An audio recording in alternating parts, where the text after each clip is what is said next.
You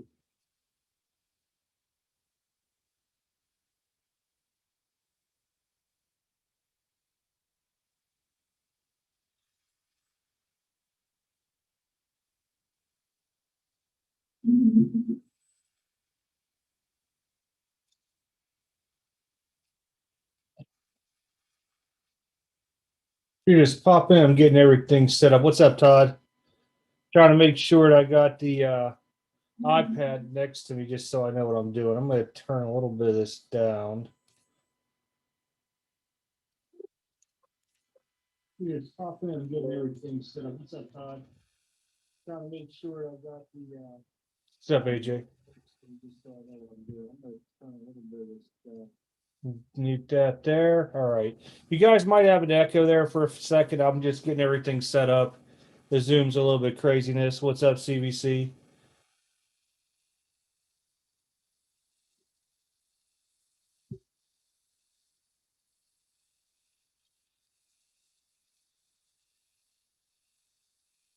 Right.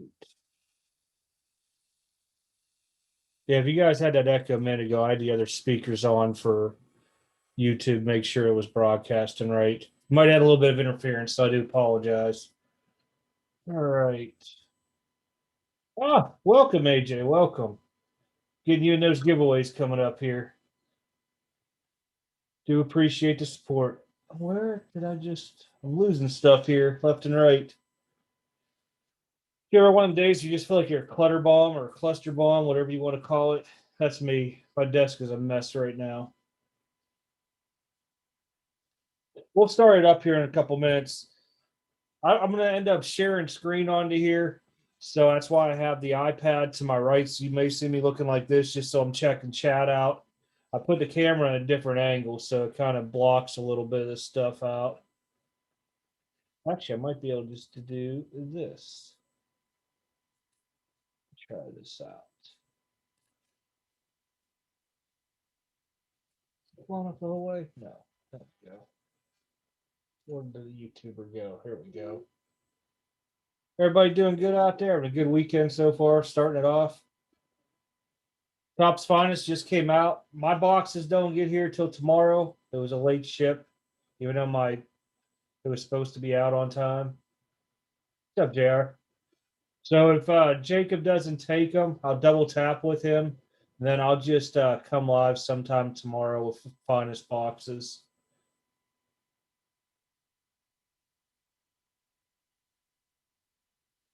I don't right now, AJ. My order got paid Tuesday night to ship out Wednesday, and they did not get my order out Wednesday, so I had to change it Thursday to FedEx. I may if he doesn't take them. He wanted all the boxes ahead of time. He hit me up a while ago. So I'm gonna see if he still wants them or not. If not, I'll come live. I have half a case. I believe that's 4 boxes of Finest. But if he doesn't take it, I'll just come live or I'll just say, hey, they're in the store now. One of the two. Starting to get people popping in now. I know it's late at night, but I want to try to keep these here a little bit later in the evening, which I will be battling everybody that's on Friday nights, especially when it's new release night. So I try to push it a little bit later too. Okay, yeah, sounds good. Sounds good. If it is, what I'll do is, if I do, he does not want them, I'll put them in the store and then I'll pop a video up real quick, and then I'll put it on the Facebook business page too, just so everybody's tracking. If Greg pops in, I responded back to your comment. I seen your email. I will have that Brady out tomorrow. I still got to get it all packaged up, but it's off to my right here. What's up, Ray? Oh, did I miss anybody else? Mr. Friday 13th. Hello, sir.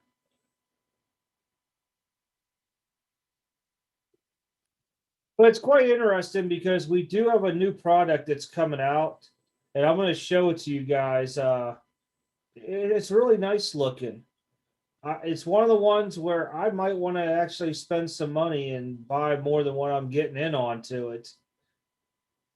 And then we have about 8 grading companies, 9. I'm going to hit the top 3, just for the fact there was some information put out across the board. Most people are already tracking it, probably from various other YouTube channels and stuff. Some of it I'm not really happy with. Some of it, hey, it's business. They're going to run it according to their own model and stuff. And then we'll go through a whole ton of new companies out there. There's a lot of them. I think it's 5, maybe 6 of them that I found out there. It's either contacted me or somehow has popped up on my Facebook advertisements when I'm scrolling through feeds. So, and if you're just joining the video, we're going to get going here now. All right, everybody, Extreme Overtime. It's that time again, Friday night. Let me see how I can do this. Share screen.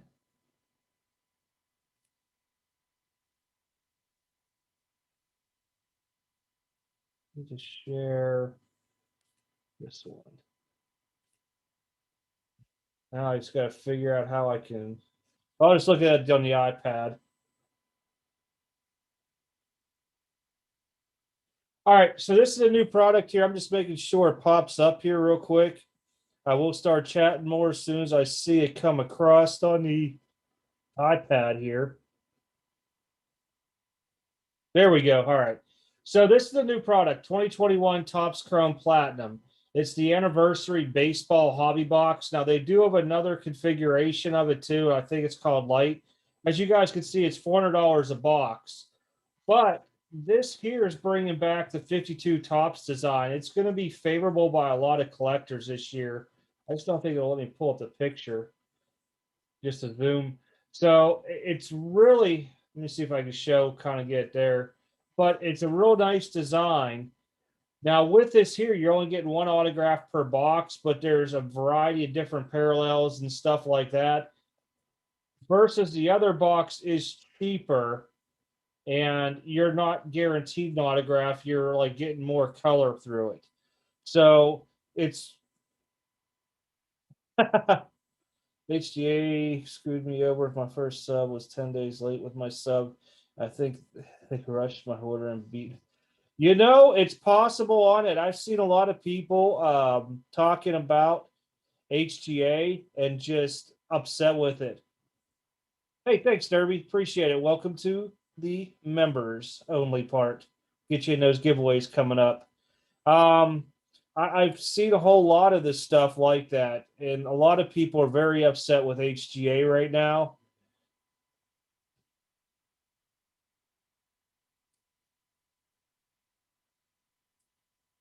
Oh, that's messed up. They won't let you buy them separately. It should be per person, not per household. That's messed up. What's up, Can of Mackerel? But this is the new product right here. It's coming out, guys. I think it's going to do well. Price range is high. Let me see if I could find the other one. I go back one. Nope. Yeah, this is all their stuff. The other one is this one here. Oh, it is called a light box. They're switching all these names around on me this year. So light's 3 1/4. And the only thing you're getting is the exclusive black and white mini diamond parallels. Wow. Imagine saying that a couple times during a break. 4 base cards to include 4 mini diamond parallels per box. So I think it's going to be a cool product. I like the 52 design. I do like it a lot. Oh, did I lose my other thing? Oh, wow. They even match up your stuff? That's messed up. That's really messed up. I'm going to try something here real quick to where I can pull this on my other screen. All right, there we go. Now I can see it better because I'm trying to like jot my head over here. All right, there we go. All right, there we go. So let's hit some of the grading companies up. And we're going to go right down in order according to what I got onto here. I'll tell you what, there's a lot of companies that are messing stuff up across the board right now. Let's just hit the top dog, PSA. So you guys are going to see a lot of information flowing out there with people's graphs and saying this is the percentage and stuff like that. Oh yeah, Louisville Card Shop Derby, horrible stuff, man. They actually broke in, went through the rafters. The owners of that place always buy from me to shows, man. I feel bad for it. I hope they catch them. They stole a bunch of wax. But then that's like one of the big news out down here where we live at, the card shop being broke into. They came through the roof, took a lot of wax, a lot of wax. But PSA, let's get back to where I was at here. PSA itself has a lot of people are putting those videos out saying like it's this percentage done each week. Remember, that's also including like packs being graded and stuff like that there, and they're trying to do estimates of when it comes out to when they're going to be caught up. I mean, there's a lot to the analytics onto that. We just don't know how many cards are sitting there and everything. It's a good thing, but I go with more looking at the raw data than anything across there. But the big news with PSA right now is they're going to the national. As somebody who submits to them, I have a mixed emotion about it. One, yes, I'm upset because now you're taking graders away for a week, and we're probably not going to get caught up as much as we wanted to because July 1st comes around and we're not going to end up, where we wanted to be with the hobby and with the grading services of PSA. I think Express will open back up July 1st. I don't see anything else opening back up. As far as you go down, you look into August when the national is, they might be caught up to regular. So maybe we're not seeing the big piece of it to where, the numbers are smaller than what everybody's putting out with their guesses or theories, whatever you want to call it out there.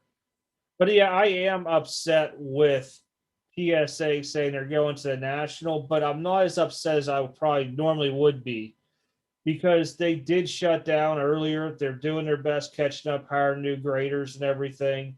On site's pretty much going to be like a walkthrough anyhow. So the only thing I see it might change is they take those walkthrough graders, bring them to the national, and the rest are staying put grading.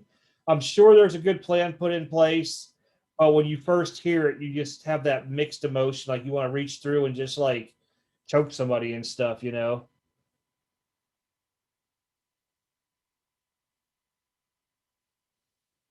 Philly show really is going to be interesting. I will say that. I'm kind of curious onto it. And the other show that's going to be interesting is 2 weeks before the National, you have Dallas and Atlanta. They're both on the same weekend. That's going to divide dealers up and customers and everything. That's going to be interesting because I'm just curious how many people are going to be spending money before the National because everybody saves up and just goes, you know, straight into it, just on a big spending spree onto it. But that's pretty much everybody knows about PSA. I just want to touch on that real quick. Ted Beckett. Beckett's the one that surprised me the most out of it all. They finally just stopped submissions this week, except for if you do like basically their top one, $250 a month. The thing that upsets me is they have plans to be at the National. And I'll tell you what, with them being at the National, you just took away your graders and now you're going to be further behind. I think that's bad business, in my own opinion. That's pretty much the news with Beckett. I don't really use them unless it's a thick, point card because I would probably get a better grade through them than I would PSA. And that's something I want to hit on too. Is yeah, everybody's saying it's tougher to get tens. Well, here's the thing: the data they're pulling are from group submissioners. I know a bunch of group submissioners, and their data hasn't changed at all. I don't. They have not changed. Where they've been getting around 50%, average anywhere from 45 to 55 each month, tens. They're still getting it. What I'm looking at is, during this time frame that we're seeing all these numbers and stuff that are dropping, everybody knew the PSA was about to raise prices and they also knew the shutdown. So I just know for a fact my express order took forever to get there, of course, but those are all being into play. And then you had people just throwing massive bulk orders in there, not looking over their cards. So where some guys charge $10 to look over your card or five, others charge one or two. You pay for what you get for onto it. Not saying everybody, is going to mess stuff up, but with that rush and trying to get everything pushed out, that could be one of our biggest issues that, we're going to start seeing offhand from the regulars and expresses that were in as of January that are already starting to come back now. And then you're looking at your bulk subs from PSA. They're like September-ish time frame, and a lot of people slammed them back in, just opening the product up, throwing them into something, and tossing them in. And some people don't pay for their group submitters to look over their cards either. So that's probably part of the reason why you're seeing a lot less tens and nines. I'm not 100% sure Genament is the reason yet onto it. There's a lot of other factors that come into play when you go into grading. Granted, some of my orders have been better than others, but I think overall it's been average to where I'm at normally. Do I think PSA will eventually bring back a bulk level? I do. Value will be back. I don't think it'll be back before Christmas, to be honest, Ken and Mackerel. They're far, far behind. Once I start seeing my stuff that I set in September to them popping, then we know we got about 6 months from there until my last submission was sent off. And that'll give us an idea of where we're at onto it, because I got a ton of bulk out there values. Hey, what's up, Eric? But yeah, like I said, with Beckett offhand, the only thing that with them is they shut down this week. No more taking stuff unless you take their top level 250. My big thing is you're still going to the national and grade cards and everything there. That upsets me because they're way behind the power curve and just shutting down, doing what they need to do to catch up. All right, let's keep flipping here. SGC is up next.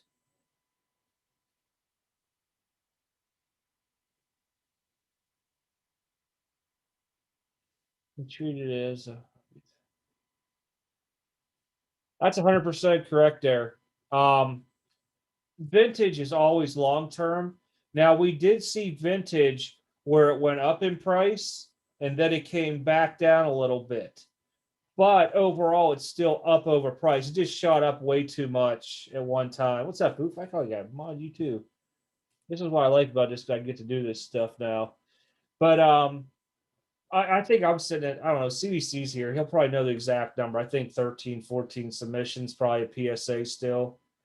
SGC, no backlog, no bloated turnarounds, no games. We've heard that one before. There's really not much in the news on them other than there's people using them still. There's more people now using them, including breakers out there because of the repack products. Some people are fans of repacks, some aren't. And that's another big gray area with me on to repacks. But, if you're interested, they're back $30 a card. Resale value, onto it, but it's better than some out there offhand. Let's hit the last new monster came out, and CSG. They did comic books as CGC. I got so many things, so I might mess up some of their crazy acronyms. The slabs overall, let me see if it shows it on here. It has a better picture onto it. There we go. There's your labels. A lot of people aren't a fan of the label. It's kind of a crosslink between PSA and Beckett offhand. And, they're holding value. I've seen people selling them. They're one of the new groups that is actually allowed to sell onto my slabs. And I agree with it because they have a long term with comics. So overall, it's not a bad card. Now, the only thing I don't like about it is that it costs you $10 per card to get your subgrade. So, I don't know. I still won't send a high value card to him. If it was mid, I'd probably think of it offhand.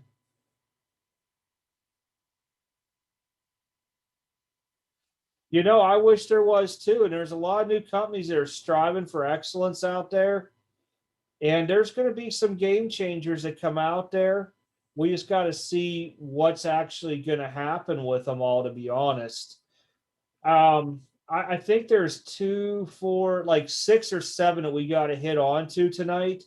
Out of them all, the way I look at it, do I still see them going to be around in 6 months, a year, 2 years down the road?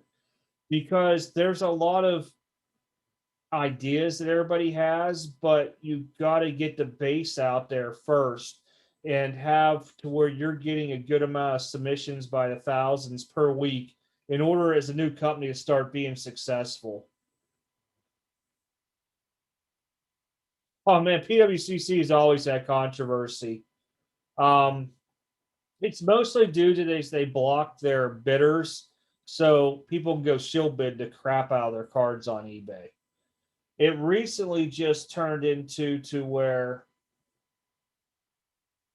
um, more people have sent them stuff to their vault now that are trim cards that were great, and they're just one of the ones that just don't look at their stuff well and just about getting that money, shipping, money ship, money ship. I mean, their vault idea is a great idea. I'll give them that because I could have stuff sitting in their vault. Granted, I got to pay for vault space and all that. But just for example, say I have this card here, this Griffey on the screen, and all of a sudden the market explodes. I could have the power to go in their vault, have them place it on eBay, max out my profit on a 1 or 3 day auction. I mean, it's a good idea, but there's always going to be controversy with them. There was controversy still with Probstein. We don't hear a lot about it because they got pulled out of the case. I believe it was Probstein got pulled out. And just one of those things, that they're just not as careful, I guess, looking things over, to be honest. But that's CSG. And this just gives everybody the ideas of the companies that are out there that you could use for grading. I'm going to start closing some of these down. HGA. Boy, they've been in the news a lot, haven't they? HGA, was it still 5 cards per submission? They've had a lot of controversy recently as well, too, with the new grading company, from the fake Tom Brady auto to messing up on slabs, taking somebody's artwork. A lot for a new grading company. Um, I tried to use them at first. I've never beat the lethal lottery.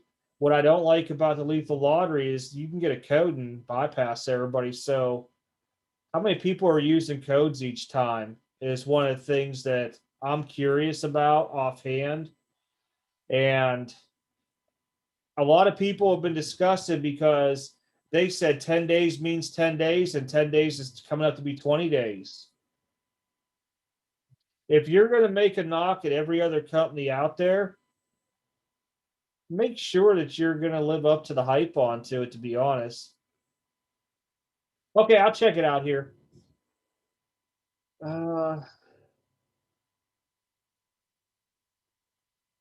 I mean, I'm sure those guys have. They're more about investing, though. Uh, they have the money. I mean, if somebody approached them with a good, good, I guess you could say plan, business plan or model, they might jump onto something like that and all that. Oh, let me admit CBC in. Sorry, Joey, I just saw it. Yeah, my bad, man. I just saw you joining in. CBC's gonna pop in here with us here for a minute.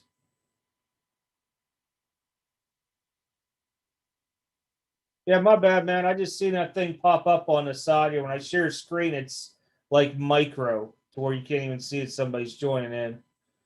But HGA, like I said, my thing with them is that they just don't really appeal to me right off the bat, just because of a lot of things.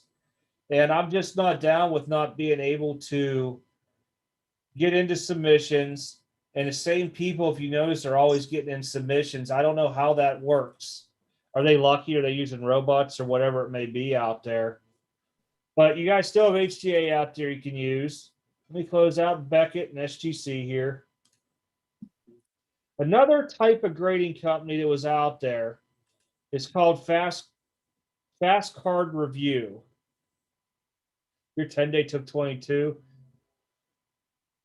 Yeah, I've seen a lot of people complaining about it, and I know a lot of people have actually gotten refunds because of it. Some people said your next order's on us or whatever. I'm just not happy with it. Oh yeah, if I was saying, well, I've never had one in. I stopped and I was trying to get in early on. Okay, so Fast RCR, what this is, it's a grading company, but it's only for you to flip your card quickly. I did a video on this, and basically, if you guys all know what the Beckett Raw review is, it's similar to that. But I guess now they're giving numbers instead of letter grades onto it, which is cool. I'd rather have numbers than having an A, B, or C onto it. I haven't looked at this since they launched it off, to be honest. The thing I like is you get to choose who you want to look at your cards. So Palmetto Cards, Sappy Sports Cards, he's been doing grading for years, guys. Really, really good business, really good eye. I cannot speak bad about that at all. Really, really good. If I had to choose one, it'd be Sappy to look at my stuff. I do know some of the other ones on here, but I just dealt with Sappy the longest, and him and his team, phenomenal. 5-star cards. I know 716 Sports Cards. No, this is not the guy that we talked about in scamming videos. This is an actual shop. And then you got Sports Cards Group Submission. I think that's KK. Never heard of them, but this here's another way that if you want to flip your cards quick, 7-day turnaround. Now, you cannot send this in like you do Beckett stuff to any other company. You'd have to basically cut it out and then, send it in. But it'll give you somebody that's experienced looking at your cards to tell you, hey, this is what we think it's going to come back as. And there you go onto it. Not a bad idea out there. The guys that started this, good people. I can't say anything bad about them offhand.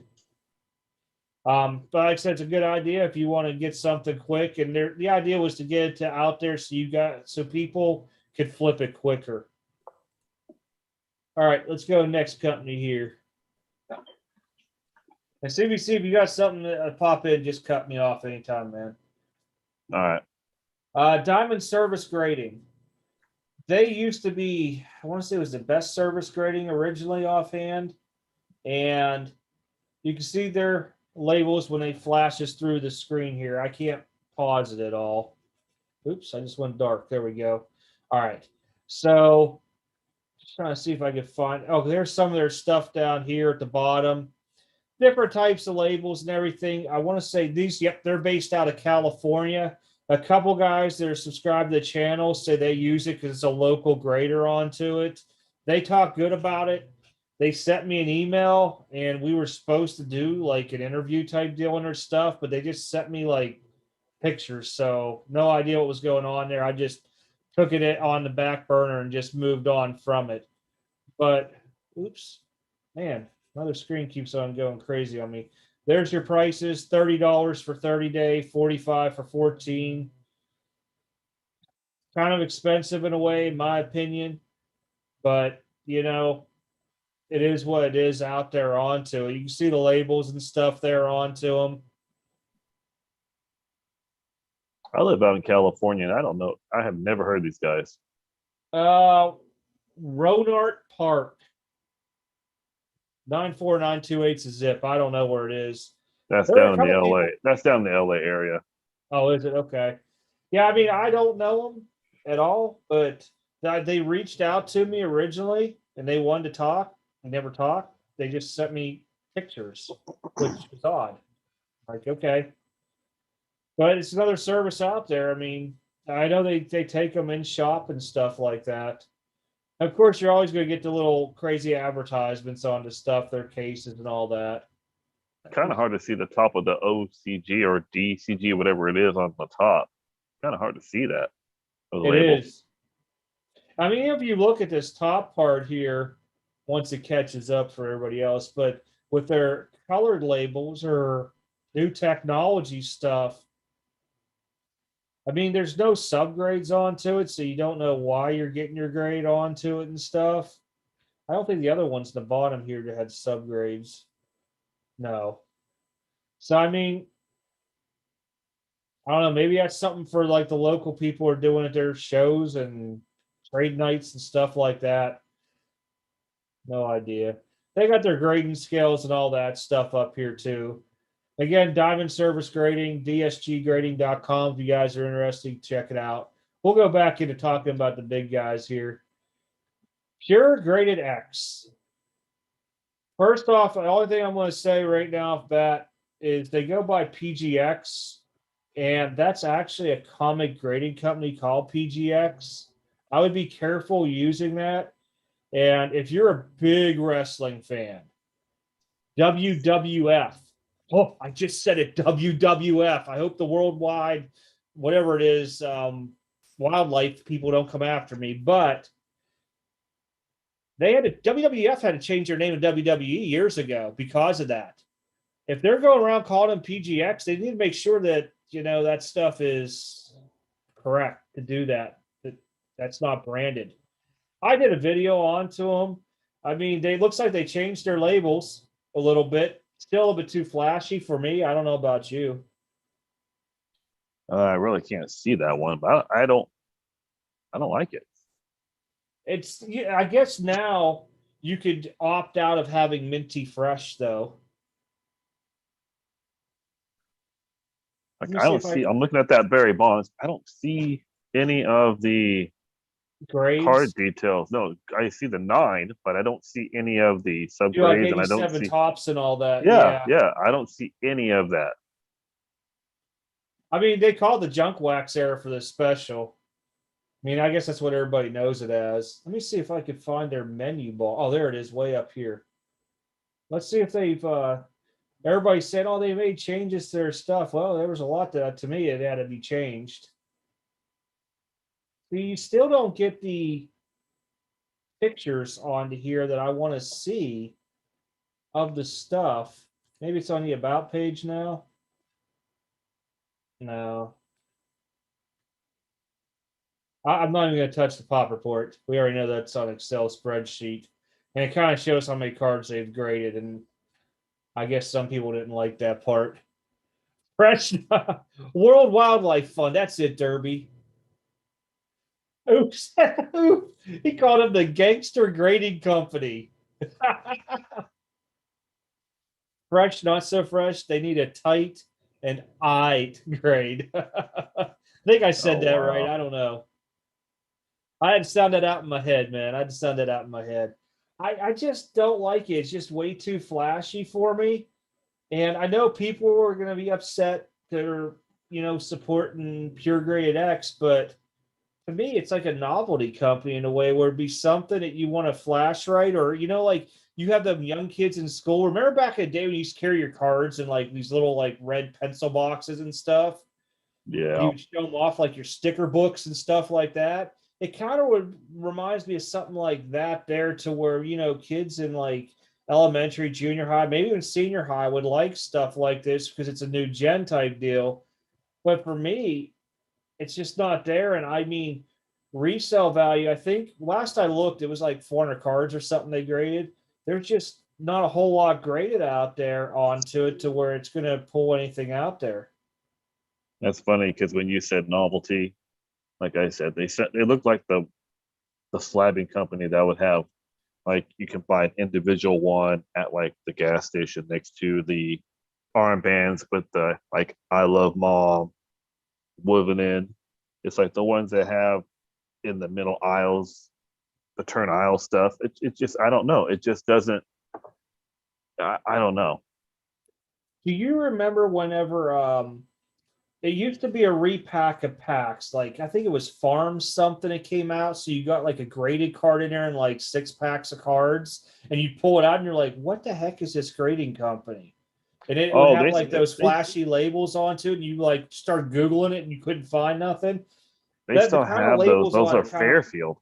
That's Fairfield it, still does it. Fairfield. I couldn't think of the name. I was thinking Farmfield or something, but it reminds Yeah. me of those in a way too.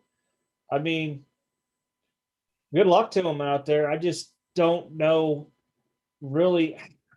I'm not a fan, like I said, of the virtual grading and stuff. But like I said, I spent a long video on this because they really wanted one done. And then when I did it, I Is it guess, kind of like the BCCG slabs? Like it says gem mint 10 or better, and then yeah, you actually send it in, and it's actually like a 6.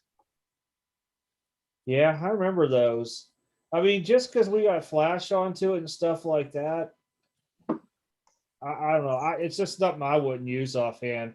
Other people like the labels, I guess. I guess sometimes it depends on who likes it, and other people, I guess, jump on the bandwagon too. I mean, I have no idea. I'm a person, and you know this for a fact, that I don't really take recommendations from anybody. If somebody says, "Hey, there's something new out there," I'll go look at it and base my own opinion off it, regardless if every one of my buddies out there love it. And it's just my own thing onto it. Back in the day, I mean, when I was in Hawaii, they used to sell 800 number phone lines. Whether you wanted the bad boy thing to where you call up and you get the girl on the end, or a sportscast line, or those things were famous out there. And that's where the old thing used to be. There used to be a sucker born every minute out there. But the issue we have now is we got so many new grading companies coming out there. There's only room for so many. A lot of them are going to be busts. So if you spend your money on, any one of these newer companies and they bust, you just lost money Yeah. completely onto it. And let's just be transparent on everything. We're not, and if you guys choose your own grading company to go through, these are just our opinions. I mean, you might like stuff that we don't. This is all personal preference. So just take that with a grain of salt. If you want to use these guys, use them. If you don't want to use them, then don't. It's just this is our personal preference. I'm not going to use them. If you want to use them, if you like them, hey, that's your prerogative. So be it.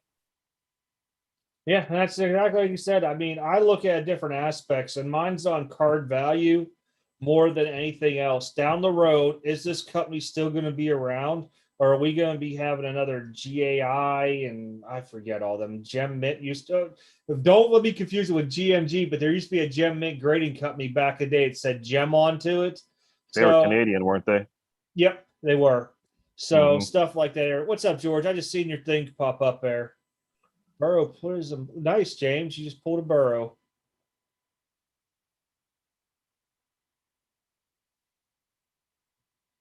Yeah, there's a lot of different companies out there.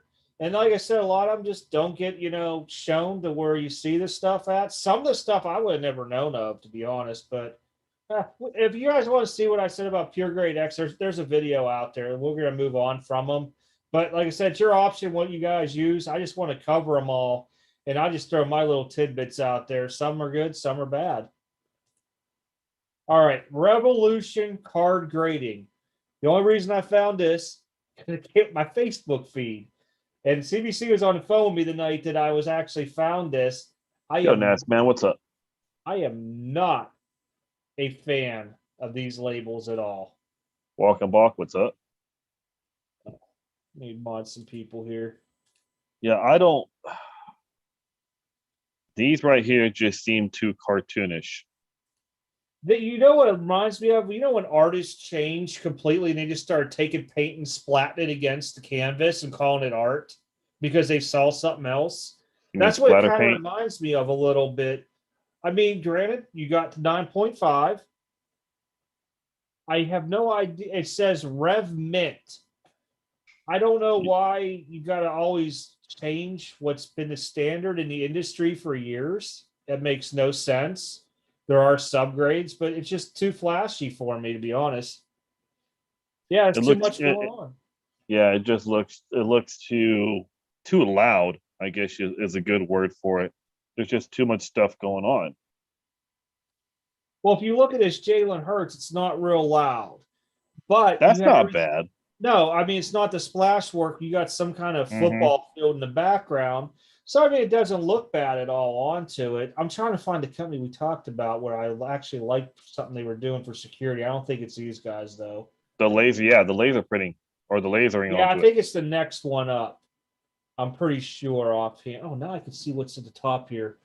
I think it's Elite. Yeah, we only got a couple left because I've been deleting. I couldn't see the screen like on YouTube and everybody else can see. I got a big bar up there that's freaking Zoom. So there's your prices. $55 for a 10-day.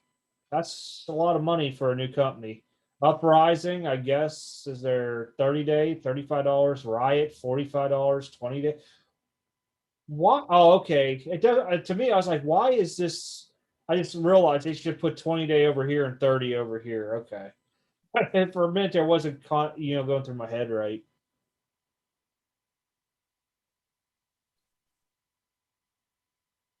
I don't know if they tone down some of the loudness of it, it wouldn't be bad labels actually. They just need to tone them down, not do that splatter paint. Yeah. Now look at this. They found it this year, 10,000 daily visitors, 15, there's 100 they're saying they're doing a week. Granted, they spent a lot of money to get on Facebook ads, so it could be accurate that they're having that many visitors. But when you take that in consideration, 10,000 visitors and you're only doing 1,500 a week, that's not a lot of people it's converting over in my knowledge. Oh, there's Yeah, Red I don't know. Highway. I just don't know enough about them. I looked at this stuff. I mean, everybody's all about the revolutionary slab onto it. Um, and I'm just trying to look here. Lightning fast turnaround. I mean, 10, 20, and 30 day. That's really not lightning fast because when you're not doing a whole lot of stuff out there, it's expected of you, in my opinion. They're out of Georgia. Looks like Winder, Georgia. Yeah, I don't know anything about them. They never reached out to me. So going on, we got two left, everybody. Two left, then we'll start talking some PSAs. Yeah, this is the one with the laser engraved serial number I see on the front. This is the one. Okay, this is it. Yeah. So Elite Card Grading. This is new. They were in my Facebook feed too. Now, I'm not so much a fan of their slabs because they got a lot going on in the pictures. And if it could, I wish I could just like pause it when it came here, but I guess you can. Maybe I can if I keep my mouse there. So Well, just go down one more where all those three slabs are at. You can see them. Yeah. let me see if they'll let me click on it here. Pull it up. That's their grading. Hmm. Oh, here we go. Yeah, there we go. So there's a lot going on in them slabs. One, it's hard for me to read the card name. I'm not a fan of that. The little piece here that you're trying to steal from PSA because of what they did in the middle of their slabs, got it. I mean, everybody wants to make stuff up. I know that, but the piece that I was most interested in is their security measures because it talks about them laser serial number on the front of the case and back of the case. I do like that.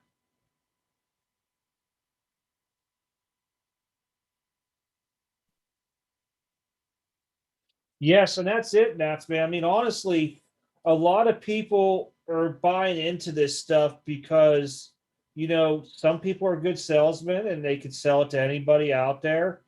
But, how many people, the people who build these companies, if their company goes under or they just stop making it, you know, I don't know. If I had a company that went under, and this is just me speaking personally, I would feel bad for everybody out there because those slabs are now worthless.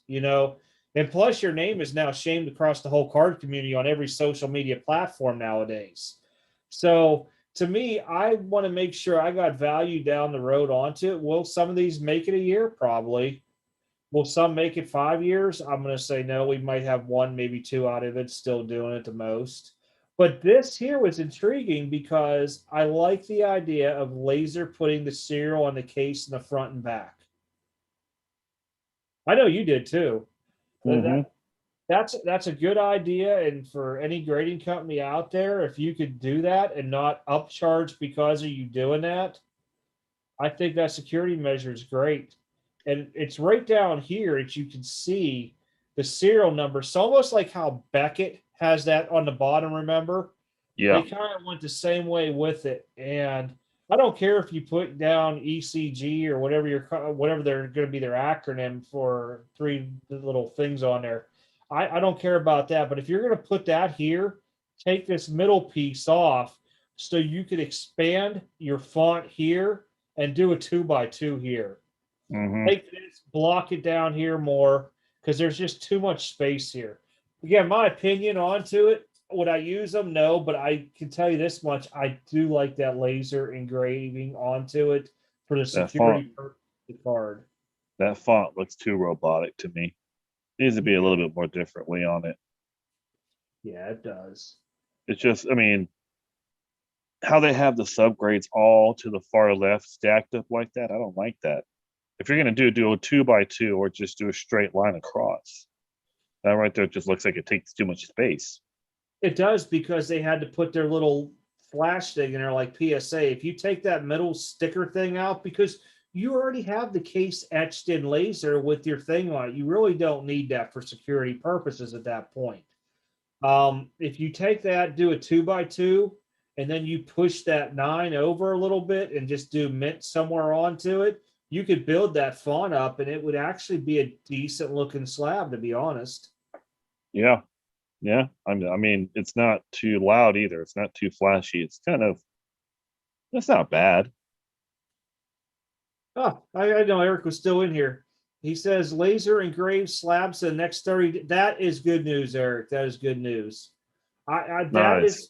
That's what we need out there, because we got so much fraud going on out there Yep. with people cracking stuff out and everything else, that we need extra security measures. It's sad. We're in that time now where everybody's greed hungry. The prices are dipping down. So let's go out there and trim some cards or something, And that's going to be my next thing is all these new grading companies coming out. I know we're talking a lot of it's doing computer intelligence. Some people call it artificial intelligence.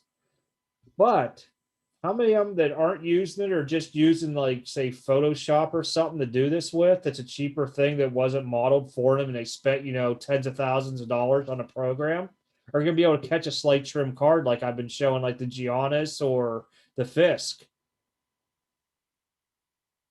Yeah.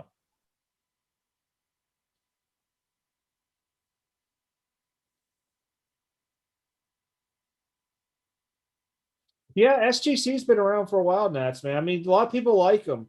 And my biggest issue was their customer service and that their slabs are wider, so they can't fit in my slab box. I mean, is that minute? Yes, it is. But to me, it's just too much on to me. I get back in PSA slabs, I'll fit nicely in my tight waterproof case and stuff. And their customer service was horrible with me, pure horrible, to where I really look, if I could have reached through the phone and grabbed the dude, I probably would have multiple times. Hey, I've what's never up, been Jimmy? treated that way. Never. I mean, I've dealt with PSA, I've dealt with Beckett reps, and I've never, like I can say it, I'm not an ass with them on the phone. I sit there and I run through that conversation in my head multiple times beforehand. That way I can listen to it. I'll even tape it like on a voice recorder on my phone to make sure that it's not coming off like I'm just an ass, because I need them to do me a favor with whatever it is, or I don't understand something. And I've never had the issue. I know you just recently did where they wouldn't help you out at all. But it's just one of those things with SGC and me. Put store security tags in the case if you bust them. Oh gosh, if you would do something like that to where ink would explode, you would, well, the card's already been altered, but that would be something. What's up, Jimmy?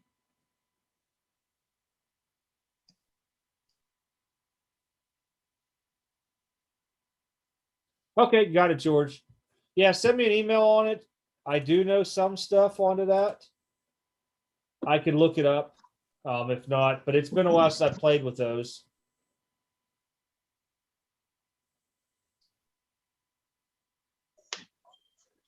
Well, you know what? That's pretty much I got about Elite. I mean, oh, let's go to their pricing real quick. I don't think we hit that. So different levels. It's not bad really on pricing, to be honest. When I looked at this, if you want that Pro Tech thing, that's basically that funky looking thing that had the big gray thing just protecting your cards. $8 a card, not bad. 20 business days, $18, not bad. 15 and 20, depending on how much you're sending in, starting off at 35, 55, 100. That's where I have the issue, the platinum and gold. But the bronze level really is not a bad value onto it, to be honest. No, it's not bad. No, I mean it's not bad at all onto it. I haven't tried hitting start submissions or nothing on these guys, so I don't know if you have to print a blank form out and handwrite it, or if it's computer or Look right what. there. Look right there, though. Gold, silver, and bronze can add subgrades and autograph grades for an extra charge. Oh, there it is. Subgrades, $8 per, autos 4. Yep. That's where they get you at. That's Just like that. CSG. Yep. No, I'm not a fan of that. If these new What? grading companies want to come out, they need to put the subgrades on them with the pricing, not have it separate. Maybe somebody in the chat can riddle me this. Why would you charge $10 more to put subgrades on a freaking label? It's not hard to change that. At the same time frame, when you're grading that card and you're putting all those errors on, you got to get all that stuff down packed anyhow. Yeah, but that's what I'm saying. That makes no sense to charge more for subgrades. If you're a new grading company, we want subgrades. Put them on there with the pricing. Don't have a separate pricing. That just makes no sense. So that right there would push me away because I'm not paying another $8 per card to get subgrades. No, I wouldn't either. That's ridiculous. No, that right there. All right, you lost me. I like day grading. That's how I feel like anymore here. Mm-hmm. I mean, you know, I know a lot of these companies are gonna be upset because we're talking some bad stuff on it, but take it into consideration. Don't take it as negative feedback. I have submitted cards since 2000 or 2001, one of the 2 years to PSAs when I started. And, you know, there's always pros and cons across the board with any grading company out there. But take this as constructive criticism to help improve yourself and to be able to market better out there with it. Because, you know, it's my opinion. It's Joey's opinion on here. There's people in the chat that probably have a lot of opinions on these too that are floating through. Take it as that way. Use whatever you guys do with Zoom meetings, group huddles, you know, whatever business meeting, talk about, hey, we were talked about, and this is what's being said, and a lot of people agreed. See if that's something that'll benefit your company, you know, long term. That's the way I look at it. Well, like I said, I mean, this is not just pure criticism. You know, these are just our opinions. No, and I mean, I said something good I liked about a company. Yeah. As a collector, you know, as us being collectors and stuff like that, we this is kind of what we kind of want. Doesn't necessarily mean that's what everybody wants. Jesse James at least had a handgun and mask for your options. That's the funniest thing I've seen tonight. All right, last one. Eric's in the chat, and I'm going to read back what he said. He said he wanted to make sure everybody saw the major change yesterday. Free shipping on all orders over 10 cards from now on. That's nice. Every level qualifies, and every order ships priority 2-day express for free with 10 cards. Well, now I know to do my order at 10 cards. Why, thank you. This was the last company, guys. I have already talked about them, Gmg Grading. Let me flip back. I have their scale up here. I like the flawless part, 10 being flawless. I do. It's different. I think every company with their 10 should be their own, like, unique thing onto it, to be honest, to separate it. That's the only piece you will ever hear me say, that if I made a grading company up, everything should be the standard grades 1 through 9.5 for using the 0.5s. But I think the 10 should be something company internal, and I do like the flawless onto that. But you guys have already heard and seen the stuff on GMG. They're the last company. Eric is in the chat, so if you guys do have questions, you're always free to ask him. 70-day turnaround, $15 a card, 30, 20, 10-day, 35. By far, I think it's the most reasonable price slab out there. They are going to start laser and grading that stuff, which is good. And to be honest, like I said in many videos, he already made changes based off of your guys' comments before I even got a chance to ask him questions. So that there to me shows a company it's for the customer out there.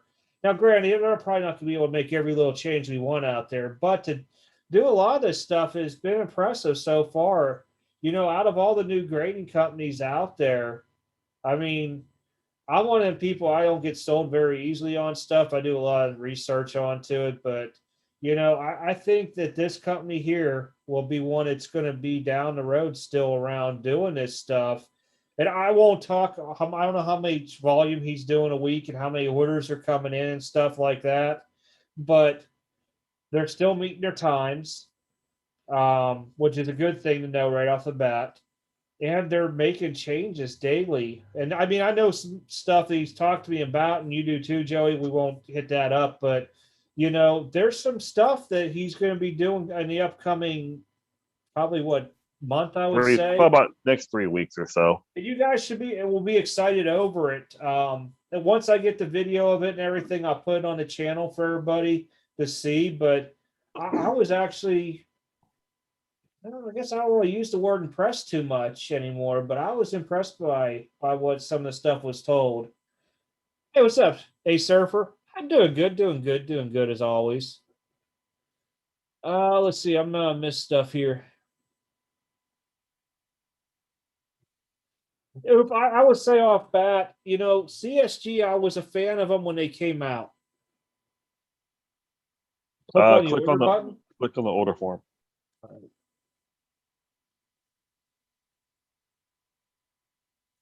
Oh, this is all changed. Oh, okay, yeah.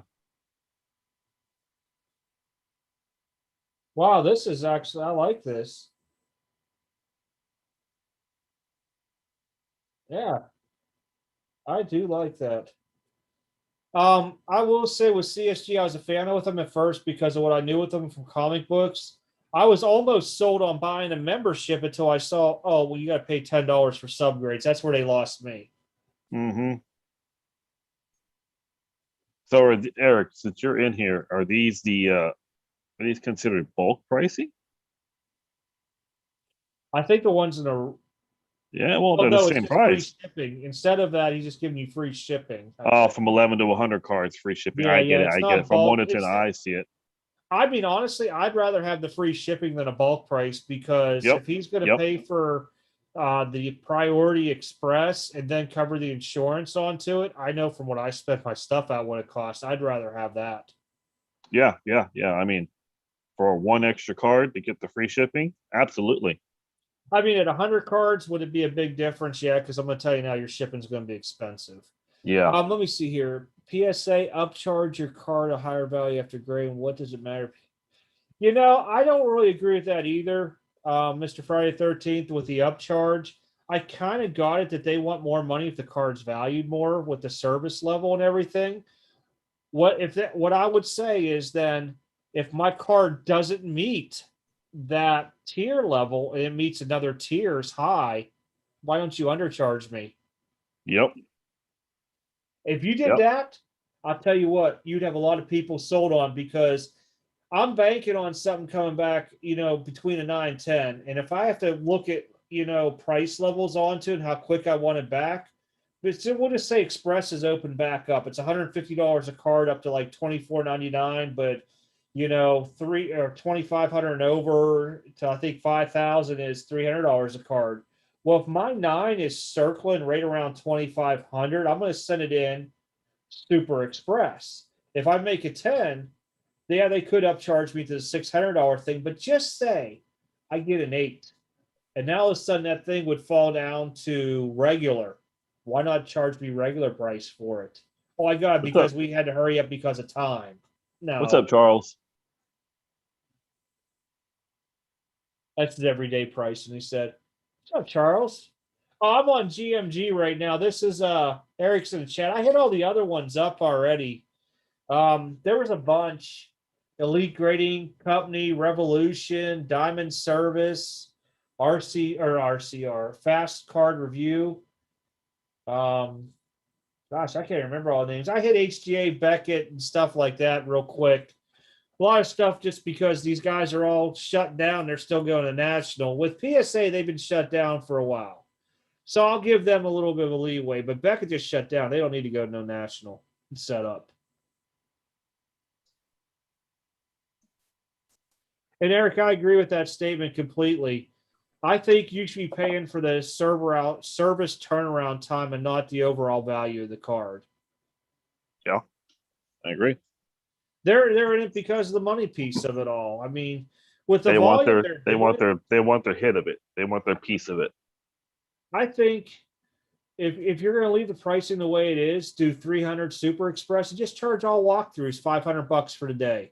Because when you go to the national, you're going to drop off on a Wednesday or Thursday, and I believe pickups a Saturday. So it's like a 2-day thing. Now, they do give a little special discount onto it, but those dudes are going to be slammed. Oh, the people that got the early VIP, they're gonna go Well, right it's in not line. that. It's going to be PSA getting orders and hand up there because you have to turn them in Wednesday, and I think you have till like Thursday at like 3 p.m. to do it. And then you have to pick it up Saturday afternoon, I believe, onto. It's the way it used to be years ago. So they're going to be slammed. And I bet you the first like 10 people in line are going to be so excited that they actually get to have cards graded quickly. I don't know what they're going to charge for it or nothing, but Oh, those first 5 people, I would imagine they probably each of them have 50 cards or less. I mean, 50 cards minimum. I guarantee they're standing in line and they're going to take 50 spots. If you got 5 right there times 50, I mean, those are the old labels. they're going to have all kinds. They're going to back it up even more than once you get the VIP. Yeah. You know, if I went up there, I'd be like, oh, I got 10 cards. Someone's going to come up. Oh, I got 100. Oh, I got 75. I got 50. I got 60. I got 80. They're going to get slammed. They're going to get really slammed. Well, the more I thought about this, is that, this is kind of considered a walkthrough grading. So if they just take their walkthrough graders with them to the show and they leave all the people doing express, regular, and all that back there shouldn't be too much of a lag that goes on. If I have a business model, that's what I would do. And then I would cut it off that you can't do more than 10 cards, 20 cards, whatever it may be per person. That's it. I agree, Charles. I think they could have gotten better press if they didn't do any grading there. If they did anything at the national, just do your noble thing at the national. But I wouldn't do any grading so they can focus on the backlog. I agree with that. Yeah, 100% agree. But at least they've been shut down for a while. Beckett, like I said, had no business doing that. They're just in it for the clout. And now all of a sudden you're going to hurt more people's orders that have been sitting there for a year. So you can go to the national and grade some people's stuff out. Yeah, I'm not a fan. Yeah, no. It just seems like PSA and Beckett are just really. I shouldn't say PSA is hurting their customers because they did shut down. They are trying to get stuff done. I give them that. Beckett should have followed suit literally a week after PSA did it and stuck to it too. Honestly, I would have because they knew they were really hurting worse than PSA because they don't have the amount of police, they don't have the office space that PSA does. And a lot of, remember Beckett, a lot of their stuff is auto authentication. Granted, there's different offices all for just like PSA, but they should have. Oh, please don't knock this over, Pug. You go, buddy. All right. From talking to my rep the other day from Beckett, I have a buddy who works for them. He's saying some people are resigning due to health issues and everything like that. So Beckett's in a mess right now. And this is coming from a guy who goes from show to show, autograph sessions, and does all bunch of autograph authentication. But he said, yeah, there's people resigning. It's completely upside down right now. Yeah, for sure. So it's going to be interesting how Beckett pulls out from this from a while. Charles, you still in here? I want to show you something. I don't know if you've seen these yet.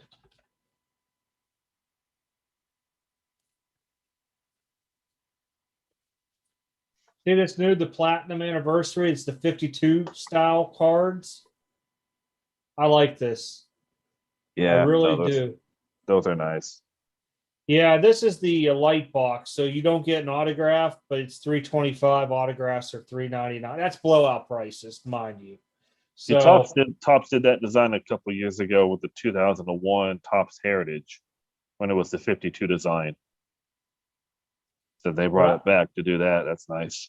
What I like, it's a 700 card base set. Oof. This is not going to be retail. So it's going to be, I don't know how limited it's going to be. I could tell you it's going to be more limited than regular Topps Chrome Bowman just based off my allocation between the two. Yeah, Charles, these are nice. I knew you were in here. I didn't know if you were still in here though. Yeah, no, those are nice.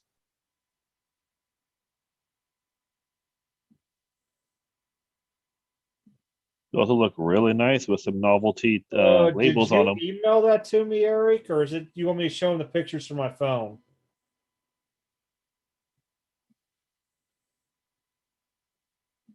Those cards will look really nice with a nice little minty fresh label on them. Let me see what he says here. Because I'm gonna have to cover. I don't think I can see your phone number on my text messages. Let me just make sure. Because I don't have it any other way.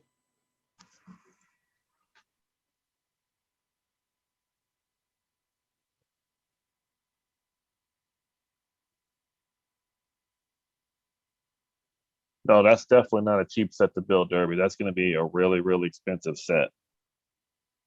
No, I think it's going to be a nice set, and the pure collector is going to be a. Now you're going to have your flippers and stuff like that onto it, but honestly, this is going to be a set that I might even actually build and just put away. 700 base card set, but you only get what? 64 cards per box, 16 packs with 4 cards Well, per that's pack. the light box. Okay. Okay. So I'm going to flip this back real quick just because I'm talking about this. Eric wanted me to talk about his promotions coming up for grading. Now, I know the specifics have been tweaked a little bit. So if I misspeak, please hit the chat up and I'll correct it. So basically, he's going to be doing a giveaway as people are doing submissions into his company, and it was weekly. So each week he's giving. Well, let me start this way. Let me pull your email up. Let me stop sharing screen so I can pull the email up because I know I'm going to mess this up now. All right. I will not share personal stuff. Oh, that was a door. I thought the dog just busted butt, dude. I looked down at her. I'm like, did you if the pug can bust it that bad, wow. Oh, because I got the one speaker down by her. Lay off the peanut butter sticks, man. No, she's out snoring, man. We went out and played for a little bit. Let me read this off correctly.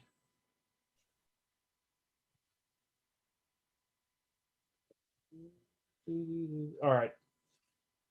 So this is what they're doing. So Gmg Grading is going to be kicking off the 2021 football season with a giveaway. They're giving away 250 graded football cards. And now I can't see the YouTube channel. Let me flip it there. All right. All right. They're going to give away 250 graded football cards leading up to the beginning of the 2021 football season.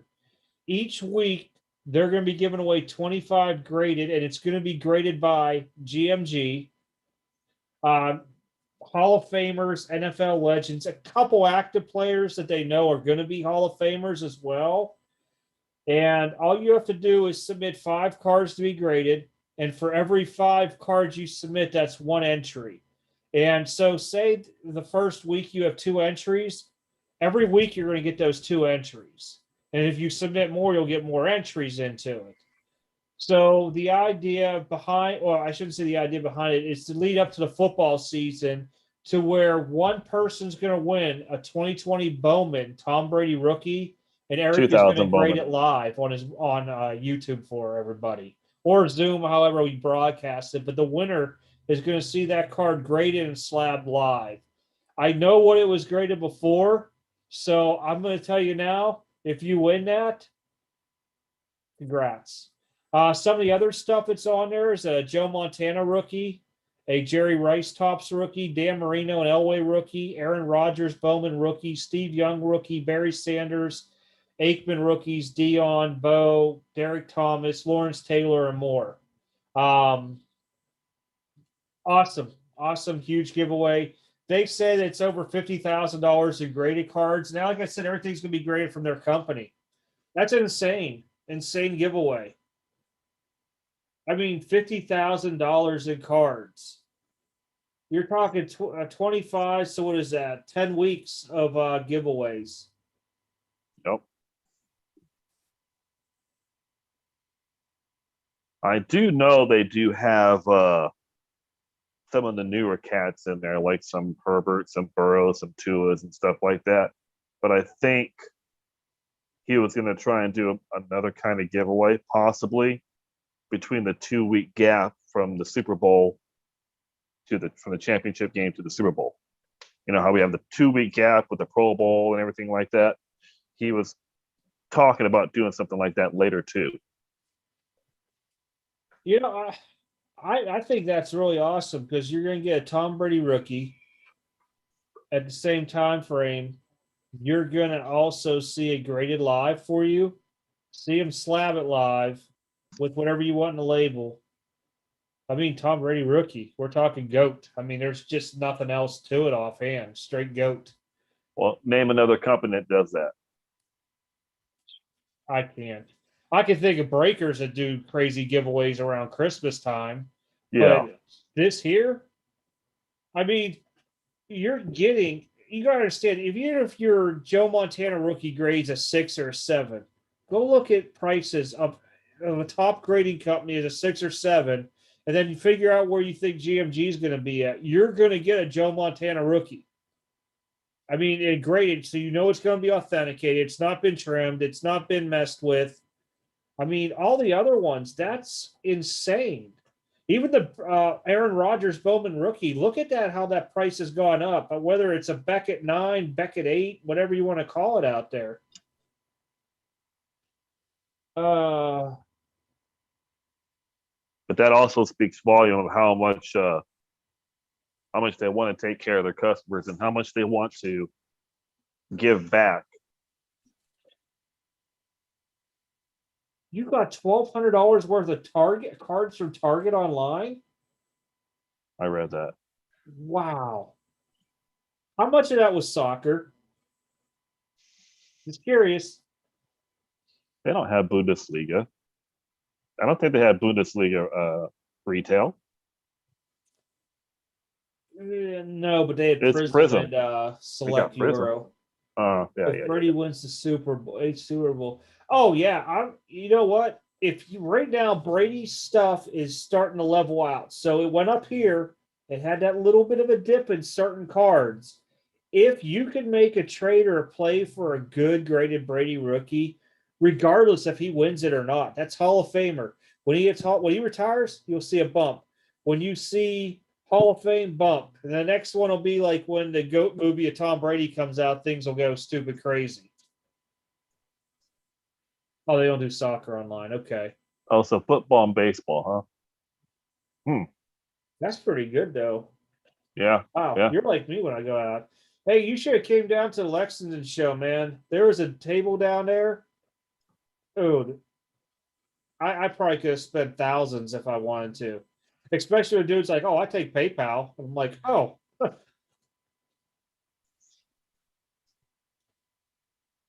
No UFC either online.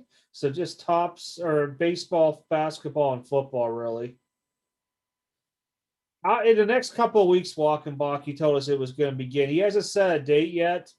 I told him whenever they do their promo video to send me a copy, and I'll put it up on the channel for everybody too. Because I know it's going to be on his Facebook business page and stuff, but we'll put the video out as well here. Then I'll probably link it to a few places. Because that's just a huge giveaway. I mean, regardless, say Jerry Rice gets an 8 or a 7 or something, that's still a lot of money. Herbert cards are still going to be worth something. It all depends on what brand it is and if it's held numbered. He sees a lot of PSA authentic autos everywhere on eBay. Yeah, I mean, these guys signed everything in it, but I mean, it's going to come down to parallels and numbered and what brand also. It is, Charles. He's 100% right. With that, that's why I've only decided to keep like the iMac, the Prism RPA out 99. If I had an NT, I'd keep it. I want to, anything 99 or less, I would keep and hold. Everything else that was mass produced, gone. I mean, now when you start talking like mosaics, yeah, that was like, those are hard hits. Probably one in every 2-3 cases was a Herbert. Not the debut one, but the regular. I'd probably hold something like that, or I'd hold contenders. I'd hold contenders 100% too. But with him, yeah, if he's signing everything across the board and it's like in person or whatever it may be, I would hold the hobby only products for sure. That's what I would say, especially serial numbered, regardless if it's a mass produced product like Select became this year or not. If it's 99 or less, only 99 them cards out there. I mean, we're not talking like 1995 where they printed like 2,500 elite cards or 25,000, whatever they were. Charles, I do know that Herbert did have a signing not too long ago, so I'm sure he got hit really hard on that. So, I mean, it's just like any other player out there when they have private signings. They're just going to sign everything that you send to them. It's money talks. He doesn't care. So, Somebody said you were all horrible. I'm doing an order out of GMG. hey, Mathman, I'm gonna tell you right now. I got one back, and I have two in there right now. Their customer service has been really fantastic on it. They're meeting their times. The slabs are nice. Like I said, I just did a video this week about them, and I don't have anything wrong with them. I haven't had no problem with them. I mean, I've talked to Eric about some of the label changes. I know Jason's talked to him about some of the label changes, and you know what? They listen. They actually care about what their customers want and what their customers are asking. So a lot of other companies don't do that. Yeah. That's the thing that really impressed me, like I said off bat with it, because we're doing the interview. He's like, "Oh, we already implemented changes," and I'm like, "What?" He's like, "Yeah, we read through the Yeah, comments and we seen it. We already started making those changes." I'm like, "Wow, that's outstanding," because I don't think I've ever heard another company do something like that. So week of June 23rd is when it kicks off. So Eric, do all orders from like say June 1st on then count for this? Because I know people are going to ask that. with GMG, what's the market like for resale? We don't know yet. We really don't know the resale value with GMG yet. They are a new company, so it's going to take some time for the market to kind of, you know, give them a shot and everything like that. But I think in time it'll take some time, kind of like what they want to do with their pop report. They want to do a pop report, but they want to do it in like 8 to 10 months when they get more data. I think that's how it's going to be whenever we sell these cards or do what we want with these cards.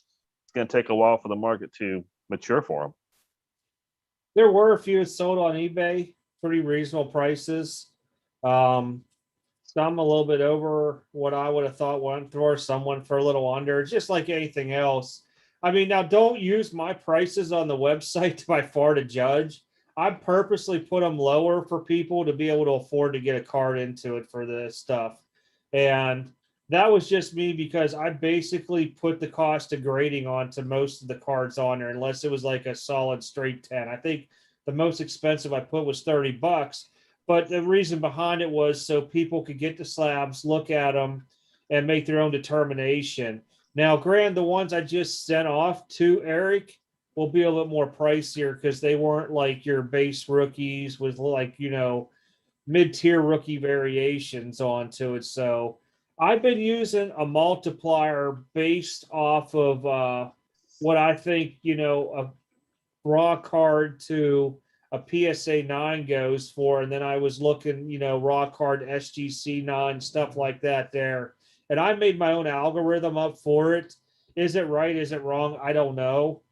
But at least it gives a semi market onto it because you're gonna have to use a light cards when you figure that out. And Kind of, you can't control like a Prism Zion rookie, say a base PSA 10 and 9 prices to what a Luca Optic gets. You're gonna have to find something similar and try to figure out where you're comfortable at selling it. can of mackerel. Be careful with that Selector Chronicles. If you're buying it to open it, I get it. But if you're buying to resell, the market on Select has dropped a lot. Okay, so implementing from June 1st and on. Okay. So if you guys already had stuff there that's in his hands now, as of June 1st on, you're going to be starting to see your name are already counting in the giveaway for every 5 cards graded. Now, does that mean one entry per person, or does that mean one entry per order? No, it's one for every 5 cards you grade. So if you set an order of 10 cards, then you get 2 entries. 100, you get 20. Okay. So, Yeah, yeah, I Charles, think dump that's that cool. select. That select is just they, like Jason said, they just overproduced it. They've really killed it. The difference is, I know he's in Kentucky, and people still are buying that select Megas. I don't know why. At the show, I watched it, but here's the funny part: is as I walked around tables, the wax was selling of it, but the singles, people couldn't move it. I mean, I was listening to people trying to work up deals on like 10 Concourse Herberts at like $90 or $100. They were trying to buy them like $9, $10 a piece and stuff, and I'm like, way too much for me. Unless you got something serial numbered or crazy, I'm good. I know people chase the die cuts, different colored die cuts, the maroons, the purples, the greens, the checkerboards, the blues, the silvers. They're just chasing all the colors. So Charles, I bet you won't send him all 900 cards.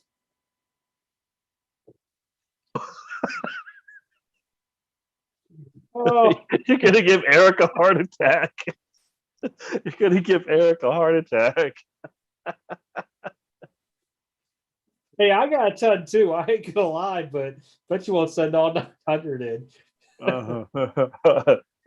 Actually, Charles would. Challenge. I know he would. I know. Challenge accepted. Eric's probably clinching his seat right now, going, "Oh my lord, no, no, no, not in one week. Spread it out a little Oh, bit." yeah, tears come my eyes. I was laughing so hard on that one. Oh, Hey, I think I was sitting at like 300 behind me before I downsized. Oh, that's from downsizing. I'm going to downsize again. is that a double dare? No, it's a triple dog dare. Isn't that a double date? He said dare. It's coming. Oh, it's there. I missed that. Yeah, yeah. A No, we triple triple dog dog double dare dare. you. But can you at least let me get my package out first before you send 900 cards out? Yeah, let us know the date you're sending it in so we can get ours in before And yours. send me an email when you plan on sending that just so I get my order in beforehand. That's all I ask. I triple pug dare you. Oh, or you just send 900 over time too. Yeah, spread it out. Do like 100 a week for 9 weeks straight. How about that? Eric, don't tempt him. Eric, that's 180 entries. Let's go, Charles. That's a lot of I see entries. Charles' submissions of what he was sending to SGC before and stuff like that. You're asking for it, Eric. You're asking for it. I'm gonna tell Charles, you if have you you done any Super Expresses at all, PSA? Because I know you pull some big stuff too. I'm itching. I already have them on a spreadsheet. Oh gosh.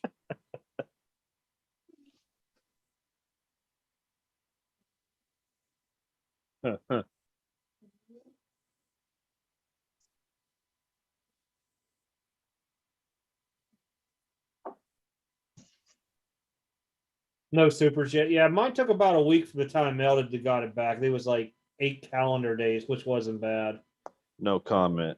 Yeah, but yours is because of other reasons, not No for comment. turnaround time. Turnaround time, it was Turnaround time was fantastic. A week. I mailed it last Wednesday and I got it back today. Now it's Super Express. Can't. I mean, if you want to use Super Express, yeah, their timing is a week. yeah, it's quick. Yeah. I was really in shock by how quick it went. I mean, I haven't seen something go from grading to shipped in like a 24-hour period in probably close to a year.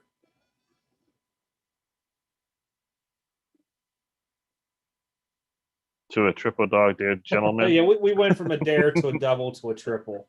I went to a triple pug dare. I used the pug in it. Oh, Charles, I think I got 15 orders out too. I know one of them has 115 cards in it.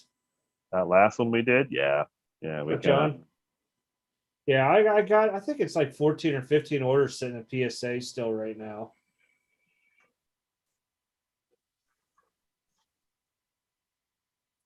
So, Charles, what do you think? I hear a lot of people are upset with eBay right now, and I'm not talking about the new seller has to approve your cancellation. I'm talking about the they're going to force you to get a 1099 each year. So you're going to have to file as taxes, regardless of what you sell. I think it's over $600. They're going to force you to have one. Granted, you might already do it the proper way, but I'm just curious. A lot of local people out here saying they're stopping eBay and they're going to use card shows. And I laughed at them. I said, "You realize that if once they start seeing these shows going again, the state's licensing people are going to come out here and be like, you owe us sales tax money today. If you don't have your license, they're going to give you paperwork to fill out right there." Sandy, I think once Topps, Panini, and Upper Deck licensing all split up, really sent the grading companies berserk. Um, I don't know if it sent it berserk, but I do know. Well, we all know Topps is owned by Disney, so they're gonna keep baseball for the foreseen future for a while. Panini's got basketball and football locked up.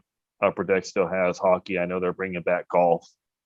So it's kind of in a way, it's a good thing that different companies are taking care of different sports. But I mean, it looked like just like the '90s with the junk wax. Every company was making every sport. There was an endless amount of it. If you don't have these companies regulating what sports they're doing, we're just going to have a more influx because Panini will definitely bust out Optic if they have their licensing. They're going to bust out Prism. They're going to bust out Select.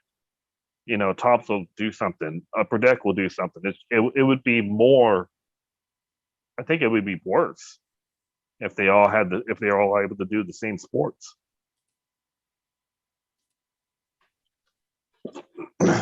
And that used to be the way, William, was when I used to set up in Atlanta, you would have all your licenses. And back then, you didn't have to have a federal EIN, but you still had to have your state's sales tax licensing. So I could see them doing that because everybody wants to be part of getting their money's worth. So where deals are selling at $200, now you're going to lose, in my state, 6% of a dollar, that's $12. Now, do I sell that card for $212? Or do I eat that cost up? Or do I split it down the middle with them? That's where you got to decide on to it. I mean, I know there's people that don't record everything that they sell at shows and stuff like that. So be it. It is what it is. But as Charles said, you have to know how to offset your stuff. And that's the key to it all. Well, Sandy, basketball went big real fast because it's a global market for basketball. Basketball is huge global. Baseball is not big global. It's big in Dominican Republic, it's big in Puerto Rico, it's big in Japan, but it's not big in Canada, it's not big in Europe, it's not big in Australia. Baseball's kind of still doing its thing. Football, that's an American thing. I know we have Canadian football, but football is an American thing. So basketball, it's a really global sport, just like when the Dream Team went over there. That changed everything. When the Dream Team went to Barcelona, basketball exploded and it turned global. So that's why that went big real fast. It's always been global. But then when you had everybody coming in and people saying, "Hey, start investing, start getting into it," all these new people come in, they all gravitate to basketball because it's a global. So TJ, yeah, so there is a way around it, and it's what people do in Canada on the way down here. They get themselves a US address through one of those services, have all their cards mailed there, and then get sent out to them another way. So eBay sees it as them being a US resident instead of a Canadian resident, which is kind of wrong. But yeah, I guess if you went up there and bought a Canadian box, a virtual box up, or had your cards held and shipped once every 2 or 3 weeks, you can get away with it.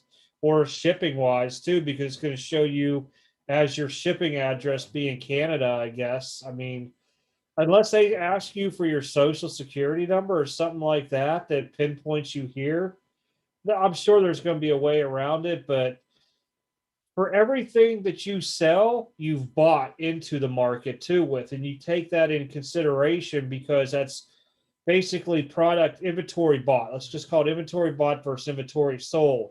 So when you take those two together, your eBay fees added on to that, it's gonna help out with the cost factor. And plus, every time you drive to the post office or you go to Walmart and you're looking for a retail, take your mileage down. There's a lot of ways around it.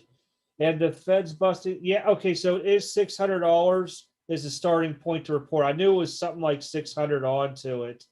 And you are correct, Charles. The problem is there's a lot of breakers that require friends and family payment, and they've actually been shut down, a lot of them, because of that. Because I've seen them Yeah. all complaining about my PayPal shut down. You guys got to send me Venmo and blah blah blah blah. If I know the person and we do friendly transactions, I don't mind sending them friends and family, but I limit who I send friends and family to because I don't want myself or them getting busted. That's why I always say goods and services. I'll pay the PayPal fee for them doing their job. It ain't no big deal. Yep. So the Yep, soccer, yep. basketball, Posting Pokemon. notes. Don't Yeah, post soccer. notes. What's the same thing with the Rats community? Friends and family don't post notes. I'm paying you good. Sorry. If you want me to add money to it, it ain't gonna happen either because that's the thing. You're still getting paid for it, and you're paying what 2.9% plus like 30 cents. No big deal onto it. Oh, eBay does want your social now. So yeah, they are going to pinpoint you. I don't think there's a way around it, TJ, unless you could show residency like in another country. And then you'd have to start looking at the impact that has on you because technically, when you start looking at what they call an expat and stuff, you could still get hammered with living in another country and doing business in another country. I think it has to be greater than 6 months of the year. So if you divide whatever 365 and a half is, if you go above that half point and you're there, that's where they consider you where you're located at for the year. So you got to be careful on all. I just won't. I mean, I still use eBay. I've been doing my taxes now that way for oh gosh, 10, 11, 12 years now. So it's nothing new, recording all my buys, sells, mileage. Every time I buy bubble envelopes, ink, printing labels, internet, cell phone, all that stuff's on there.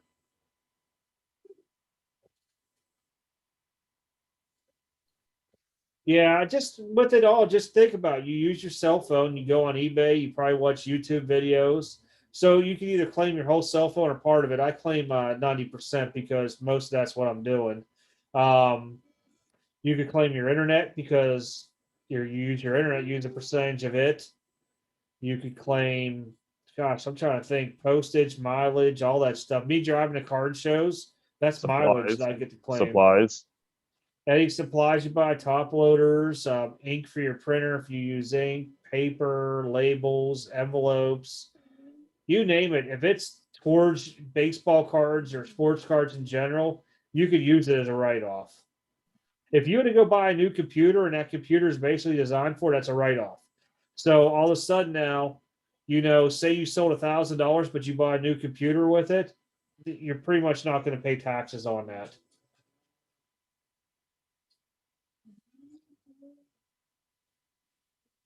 Well, it's not spend $599. It's basically sell $599 a year. You could still spend thousands; it won't affect you. It's the people that are receiving that money.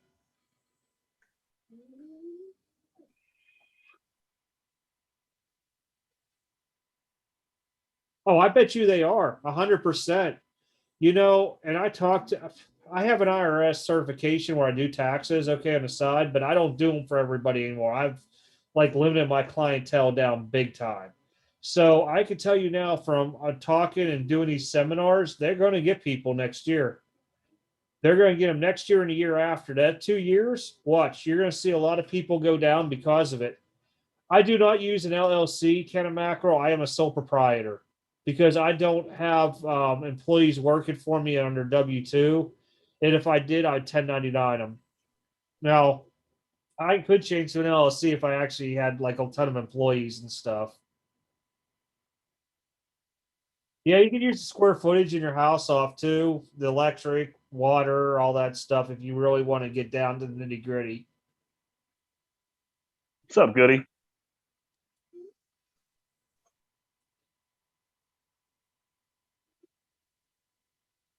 Yep, dog is out underneath me. She's like, yep. Bet you I sit there and say peanut butter stick. She jumps up.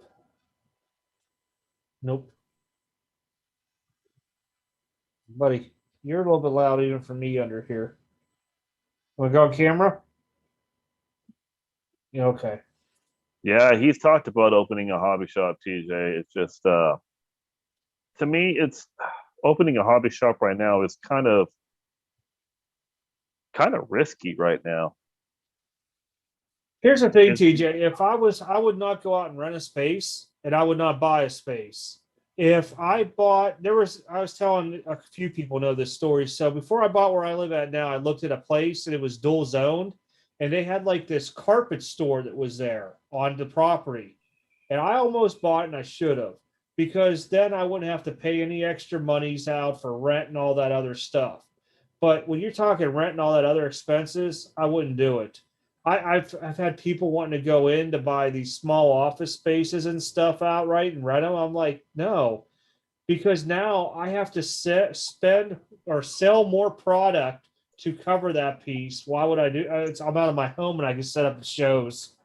If I was to set up at a hobby shop, it would have to be something that was like 2 floors, and the reason between 2 floors is one, you have one underground because of tornadoes and stuff like that, to where you can keep your stuff at.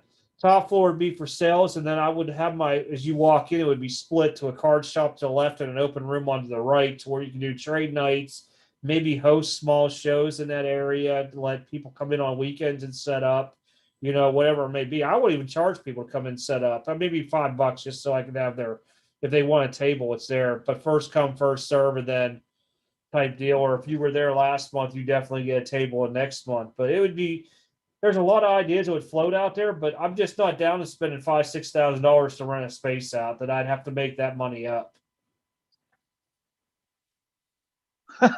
William, just get a card truck and pull up to your Target to set up shop. That was something somebody talked about. So you have those freaking trucks that sell food, the vans. Yeah, the Somebody taco said truck. just do that with cars and just drive around through the busy cities selling packs and mega boxes and stuff. And I'm like, dude, if you just imagine you found like an old ice cream truck and you renovated it and did something like that, that'd be crazy. Because then you can just pull in these empty parking lots and be like, yeah, I'm open for business, stay with cards. But I'd be afraid some of the areas that are around here, because next thing you know, somebody come down and shoot you or something. Oh, let's see here.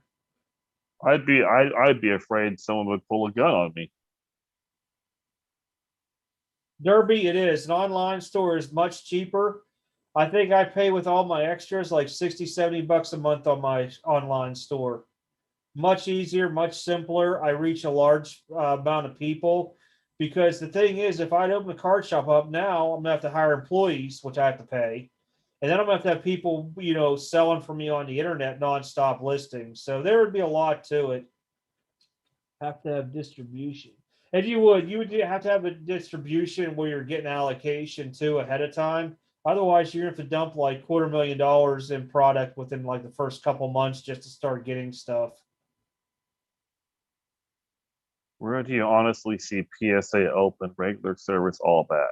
1 to 2 years? I don't see bulk, modern, and ultra modern opening up for a while. I can see them doing regular soon. I can see them doing express soon once they get all those caught up. But as for the other ones, I can probably say after January 1st, they're not going to start opening some of those up. I see Express opening up July 1st. I see regular service opening up after the National, because I feel they'll be caught up. Bulk, I don't see till after Christmas. Economy, possibly late this year, between like November, December, they might open economy back up, but I don't see bulk until either, if it's not right after Christmas at New Year's time frame, it might be another month or two after. They're way behind on that. Tables and shows are the way, TJ. Plus, you get to look at the person, you get to hand the stuff off right. You don't have to worry about shipping at the same time frame. Might make a good friend, and they come back and buy lots from you, or you buy lots from them. Cash is king.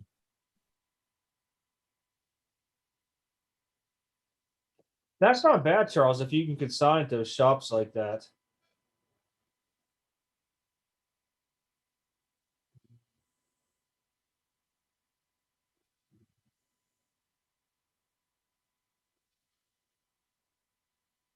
Yeah, like I said, I see Express opening back up on the first because they're almost caught up because you got to remember mine was like one of the last submissions and it took forever to get there. So by the time they grade my Express, they're pretty much caught up on to regardless of what that complete through date is. I know for a fact that they're pretty much caught up. And then I see regular sometime after the national, as long as they keep pace where they're at, might be, September 1st even. Um, Yeah, we've talked about bulk. Like I said, if you do bulk submissions, they got to cap it. They have to cap it because if they just keep doing it the way they're doing, they're going to get backed up again. I don't know. I mean, that's something for the PSA gurus that own the place to really break it down to. I think you cap each account. I think you cap your group sub people to where it forces you to get more people to pay for a PSA, what do they call it, a Membership. membership, because that's $99. I mean, if you go all out, yeah, I guess you can pay the $200 one too, but you force people to pay for that's extra income.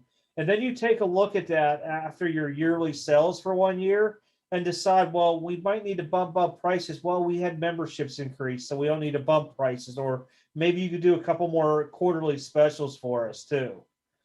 I don't Yeah, but think if they'll alternate bulk and economy because there's too much no, difference going to be in value. A bulk is going to be up to a 199 value, where economy is up to 499.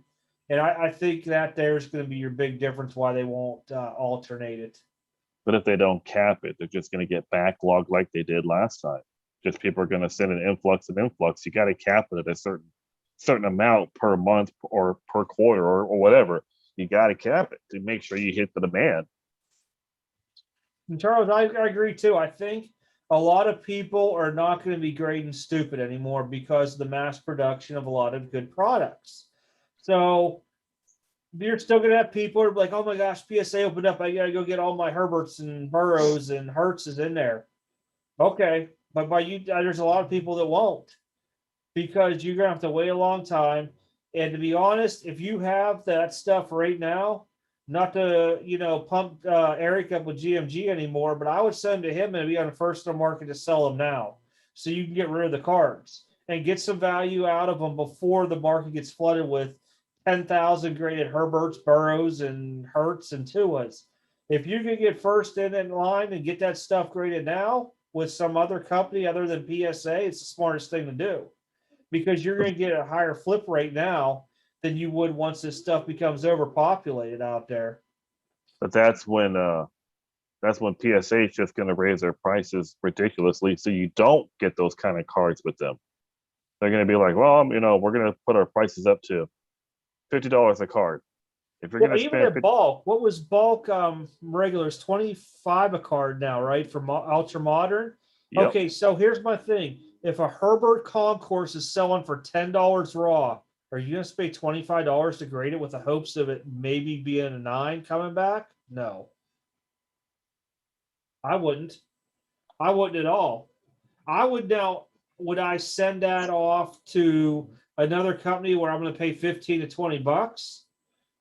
Probably, but I would have to do it with an early catch to where I'm gonna have a turnaround time quicker than PSA, so I can capitalize on the money out there onto it.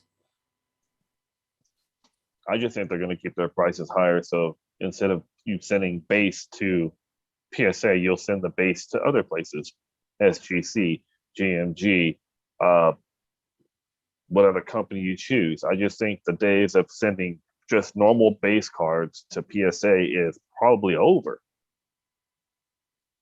You're going to want to send parallels and numbered cards, stuff like that to them. You're not going to want to send like a base Burrow select rookie. Yeah. You know what? I really think they should stop doing group subs. I have no issue with people tagging along my orders, okay? But when you're talking about pushing thousands of cards a month, and I know some of these guys do it for their job and revenue, more power to them. I couldn't do that. But I think they need to stop that or limit them completely to how much they can submit in per quarter, not per month, per quarter. Once you reach your quarterly limit, anything You're else done. that's sent into us, return to sender. And that'll stop it. But if you could force all those people to start buying memberships, so let's just say 1,000 people are using one person out there. If you can get 500 of them to buy memberships at $100 a pop, that's a good chunk of change that you weren't getting the revenue to begin with. Yeah. So, however you spend your money or incorporate it, you don't have to raise prices up on stuff. But I mean, with the minimum declared value and all that stuff onto it, yeah, I mean, you just got to really do your math onto it, onto a lot of this stuff, especially population. Would But then I? again, go ahead. I mean, now would I send something in that's only sold directly online, like Flashback Finest versus Bowman? Yeah, 100%, because that's a limited amount of product out there. Sapphire, another one. I would send those base rookies in there of the top 1, 2, maybe 3 people. But as far as football with Panini products, you have Contenders Optic, you have NT, iMac, Flawless, No for basketball. There's not a whole lot that's hobby only because everything else is so overproduced or it's a low end product like Court Kings that nobody really cares about. Even though it looks cool and splashy and all that stuff, some people like it, but majority of the collectors don't like it. So to me, I am only going to sit in the best, or if it's a parallel that's 99 or less in.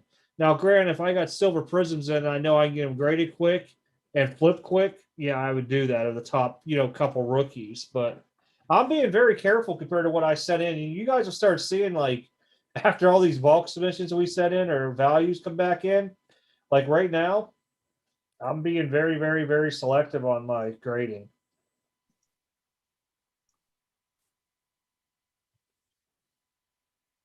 That's weird. Stuff pops on my iPad quicker than the computer. There are a lot of people cashing out. A lot of people cashed out 6 months ago when it was super high. And that's something I talked about during my one video I went to the card show. You didn't see me buying a whole lot other than, wax, but singles and stuff. If I went to a show and I spent $200, that was a lot of money the past year. This last one, I think I spent like 900. Now 60 of it went to sleeves and stuff that I picked up for myself and other people, but the rest of it for that product, that was the most I've spent in over a year at a show. But it's a soft market now. So if you made your money before and you didn't, spend it stupidly or you saved it, you could actually start looking at cards now and projecting and trying to get that stuff in for, investment purposes down the road. I mean, I wouldn't touch LeBron James stuff that's graded right now 100% because they just lost in the playoffs and he went off looking like a little whining crybaby, from my understanding. So, it's how you're going to perceive it down the road. Is he a great scorer? Is he a great NBA player? Yeah, but his attitude and what he does after the games and losing is also going to hold your reputation down. Didn't you say he didn't even shake their hands after losing? He after the game, he Yeah. didn't even shake the hands of the Suns. He just basically walked out. What's he think? That's bad. Isaiah Thomas for the Detroit Pistons after Jordan finally beat him? Here's the thing. You're called King James. So whenever you get something like last year, the championship, you want all these people to give you hugs. Yeah, good job. But when you lose, you just ignore them and just walk off. Yeah, that's a good that's the type of role model that he needs to, portray. Good job. You're a sore loser, but you want all this love when you win. That's horrible. Win or lose. Did Jordan ever do that? No, Jordan went out there and shook the hands out whether he won or lost. That he did. Kobe did the same. Kobe did the same thing. Whether he won or lost, Kobe did the same thing. The last 2 games, LeBron did that. Last night when they lost, he walked right out. The game before, there was 5 minutes left in the game, and they were losing. He left. The game wasn't even over yet. Luka Magic tonight. I just have to see if Luka won tonight. They didn't. They lost. Series tied. Yep. Kawhi did good tonight. Yeah, they were up by like 2 or 3 points before I went live, and that's why I was like, I don't know. You gotta have a game 7 now. Yeah, I don't know. I am not a LeBron fan, period. So, you know what? Sorry. Hey, you know how much a LeBron fan I am? I made money off him, but that's about it. I don't worship him. I don't like him. But you know No. what? His card's worth some money, and I made some money off him, so I'm happy. But I as mean, a yeah. player or as a person, nah, I'm good. And when you No. act like a spoiled little rich kid out there, and you think that everything should be given to you because of whatever your hype is, I'm sorry. I think there's better players in the NBA than him right now, and people will argue, left and right onto it. Um, he's got to be on a super team all of a sudden ever since he left the Cavs originally. Super team. Le- LeBron can't win by himself. He's proven that with the Cavs. When he was with the Cavs, he had to go to the Heat. Then he went back to the Cavs because Kevin Love and Kyrie were there. Then he leaves the Cavs to go to the Lakers, and then he brings Anthony Davis in, and he won the championship. He can't do it alone. Yeah, but they forced the key when he went back to the Cavs. He forced them to get rid of the number one draft pick, whoever they selected. And Yeah, I they can't picked remember. Was it Wiggins. Wiggins? It was Wiggins. That's what I was going to say. I thought it was Wiggins to Minnesota, and they got Love out of the deal for that. And Yep. then they had Irving too from the draft that year. Yep. So I mean, and then you leave there, and then you go to the Lakers, and now all of a sudden you got Anthony Davis.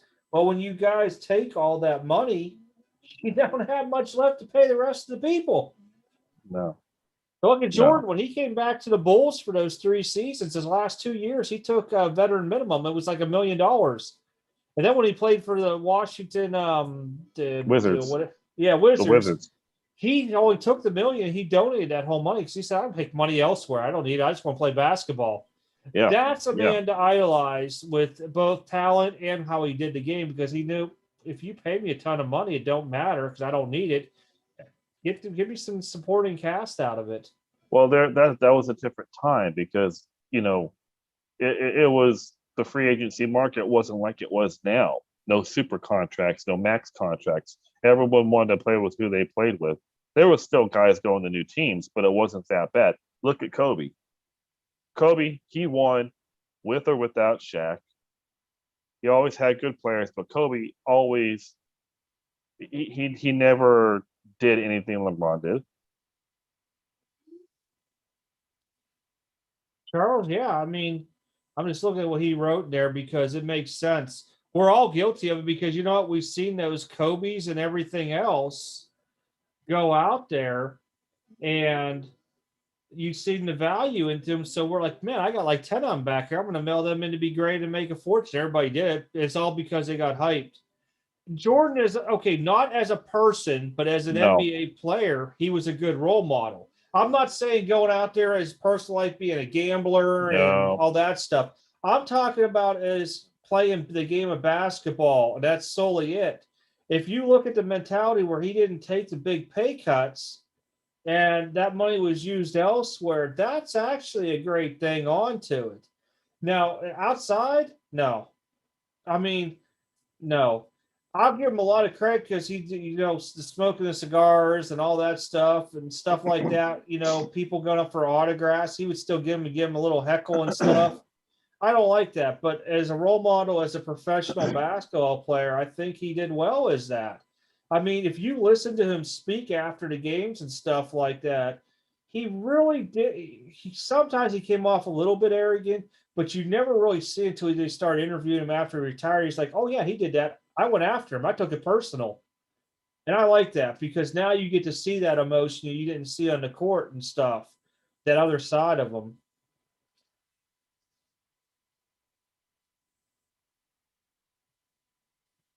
I I think I'm going Jordan and Kobe over LeBron. I do too. That video, the Gem Mint 10 rate after the April percentage thing, I don't buy it. Here's the thing is I know guys that are big bulk submitters that are still meeting their same percentages. Those numbers there could be off of anybody out there. And when they were slamming cards in last minute because, oh my gosh, I got to mail every Prism card, rookie card in. That's why the grades are like that. I don't think it's from Genament. Now, if it's like this for 6-7 months afterwards, then we can say that. Sandy's point right here. MJ was the best ever, but he had all-star lineup on his team. The difference between Jordan and LeBron, Jordan made his players better. LeBron doesn't. LeBron throws them under the bus. Sorry. Jordan made Horace Grant irrelevant, made Scottie Pippen irrelevant, Tony Kukoc, Steve Kerr, Jim Paxton. He made all those guys irrelevant because he made them better and he expected more from them. LeBron does the same thing, but if they do something wrong, LeBron throws them under the bus. Like, get rid of them. I don't want them on my team. And I guess you can look at when Scottie Pippen went and played for Portland, he wasn't like super Houston. down. He was Houston. decent. He was decent when Jordan left. There were nights he scored 40 points back then, but you're talking about a different NBA era than you are now, too. There's different roles where it was different physical forms between the two eras. So to say Jordan was on a super team when they got Rodman, yeah, I guess you kind of call it a super team because Rodman's whole purpose was to get rebounds. He goes, Mike, what do you need me to do? I need you to get the ball. Don't worry about scoring. And that was the thing. Everybody knew their role on the team. And even if you look where Scotty's contract was, he wasn't coming back. He was also injured too with that surgery. It was the Michael and Dennis show. And, you know, they might not talk after work and stuff, but on the court, they jived. I mean, when you look at Kukoc, people wouldn't know his name. Luke Longley, Bill Weddington, Horace Grant. Well, Horace Grant was kind of good with the Magic too, but they had Hardaway and O'Neal. But here's the thing, though. Also, back then they played defense. There is no defense now in this NBA. None. This NBA they play now, there is no defense. You sneeze on a player going to the rim, foul. You can't. There's no defense now. It's all a shoot happy perimeter game. There's no inside guys. Who's the best center in the league? Remember when Jordan played, he played against some of the greatest centers of all time. Olajuwon, Shaq, Ewing, Mutombo. They had centers. They had big men in the middle. They played defense and they played hard. They played rough basketball. This nowadays, no. This is all finesse basketball. That's why that's why all the best players are all people who can shoot from the outside. There is no inside game. Here's the other thing of the aspect, and Kobe did this too, so I'm going to give Kobe props too. Jordan and Kobe, when they came in the league, they were all about scoring. If you notice, they tailored their game. I need to give more assists, get my team members involved. I need to work on steal, and I need to work on my defense. They became all-around players of the game, and they produced all the time. Look, Jordan never even scored a single, under 10 points in a game, double digits, until he went to the Wizards and he was pulled towards the end of his career. And that coach will go down in history as being the one guy that messed Jordan's thing up. But when you look at that between him and Kobe, they tailored their game around a lot too. And they said, okay, my team needs me to do this. I'm going to go get this done. And they did it. TJ, answer this question. When the game's on the line, who wants the ball? Jordan wanted the ball. Kobe wanted the ball. LeBron, he wants to pass the ball. Very rarely did Jordan ever pass the ball towards the end of the game. He wanted the ball. Kobe, give me the damn ball. LeBron, last night when I was watching him, he could have easily gone to the hole so many times.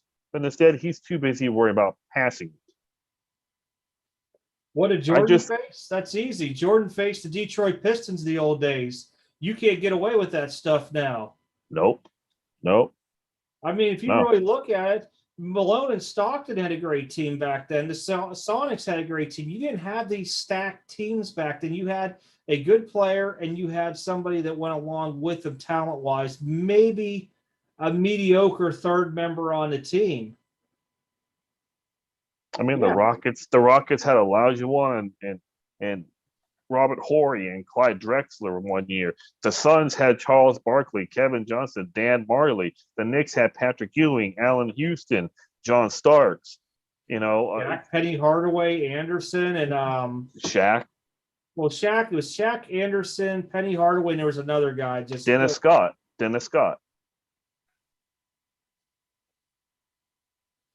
It might have been offhand. Well, I mean, yeah, everybody's going to see their own thing. If you were alive during the Jordan era and you watched those games versus the new age of LeBron, everybody's going to have their own opinion onto it. Just because LeBron has 20 times more assists than Jordan, well, guess what? He came in the league when he was 17 or 18, He and didn't go Jordan to was in college. college. He started later. He did Yep. quit basketball twice, too, so you got all those times up in there. And Jordan was known for scoring till about 1991-ish is when he really started transforming his game to being a complete player, because all it was about, scoring title, dunk champion, all-star MVP. And he really tailored his game around after that.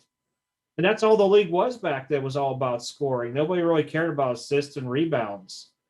That's all been stats since like the early 90s up to where people really went into that. Yeah, there were so many stacked teams when Jordan played. It was unreal. Scott, that's it. Dennis Scott. That's it. I was trying to think of the other name. Yeah, Dennis Scott. I said that. No, what was it? Byron Scott. No, Dennis Scott. Byron Scott was a Laker. Oh, that's right. That's right. Dennis Scott was the because Scott Anderson drained the threes. That's what it was. And Penny was the guy that would move the ball, shut under the net, and Horace was there as your power forward as Shaq took double coverage. I mean, it was a great concept. And Nick Anderson was a great facilitator and scorer too. Yeah, Nick Anderson too. They had a lot of players on that Magic team. I mean, there were so many stacked teams back then, but all those teams stuck around with each other. You didn't see them making mega teams. They all developed together. Penny and Shaq got, drafted there. Jordan and Pippen got drafted there, along with Horace Grant got drafted there. Patrick Ewing got drafted there, along with John Starks and Allen Houston. You saw a lot of these teams that when they played, they were all drafted together. You don't see them going out making super teams. I mean, yeah, Clyde Drexler left the Blazers to go to the Rockets, and then the 2 years Jordan didn't play in basketball, the Rockets won. But they had Robert Horry, Kenny Smith, Clyde Drexler, Akeem Olajuwon. They had a really good team. Sam Cassell. So those were the two. That was the team that took over for Jordan when Jordan was gone. But when Jordan came back, he didn't miss a beat. That's right, Charles. We didn't call them super teams back then. We just called them teams. We just called them teams. That was their team name. Whatever their team name is, who they were. Yeah. That was it. I mean, they knew how to stack their own players, what they needed to do onto it. Even the Warriors were stacked. You got Latrell Sprewell, Chris Webber, and Tim Hardaway. You had teams like that. Every team had somebody. Even the Hornets had something. You had Larry Johnson, along with like Kendall Gill. I mean, every team seemed to have somebody. Maybe not the Washington Bullets at that time. The Bullets didn't have really nobody. But I mean, it was just the way the teams were back then. So TJ, let me ask you something. I see what you're saying there. So I mean, you can like LeBron James. That's cool. I mean, to me, I'm just not a fan of his. But what do you think about him walking away and not shaking hands with the players at the end of the game, saying, "Congrats, you beat us"? I mean, I'm just curious offhand with that. To me, when we talk stats and stuff like that, I'm not going to get in a huge LeBron and Kobe and Jordan debate because that's it'll never end. It's always going to go on every year. Everybody out there has their own memes, their own pictures. Like all these people say Jordan's a great. These people down here, they laugh, or like all these people call LeBron the GOAT and stuff. I see them all the time on Facebook. It's whoever you believe into. If you want to call LeBron the GOAT, that's it. If you want to call Jordan the GOAT, there it is.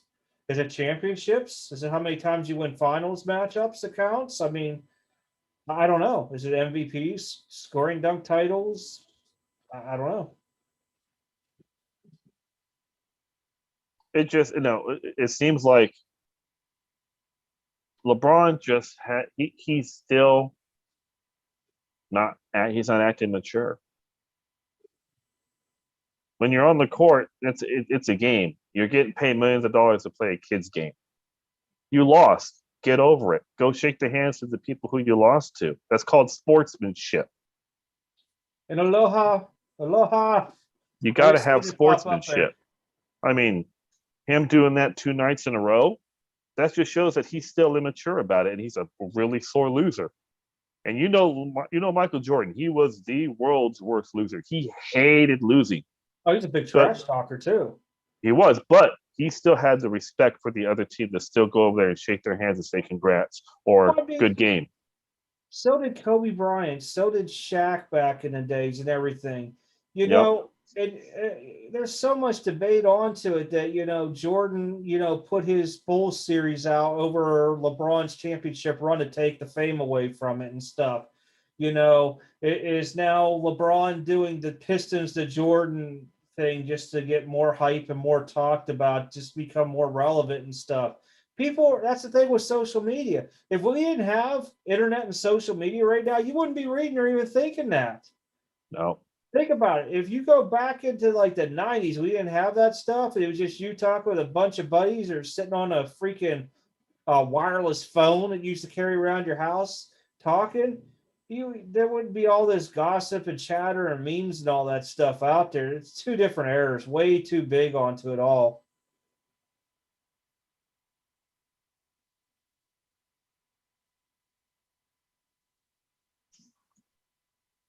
I mean, LeBron's played for like 18 years. So he should have some good numbers, to be honest. When you play for 18 years, you should have some good stats across the board. I mean, I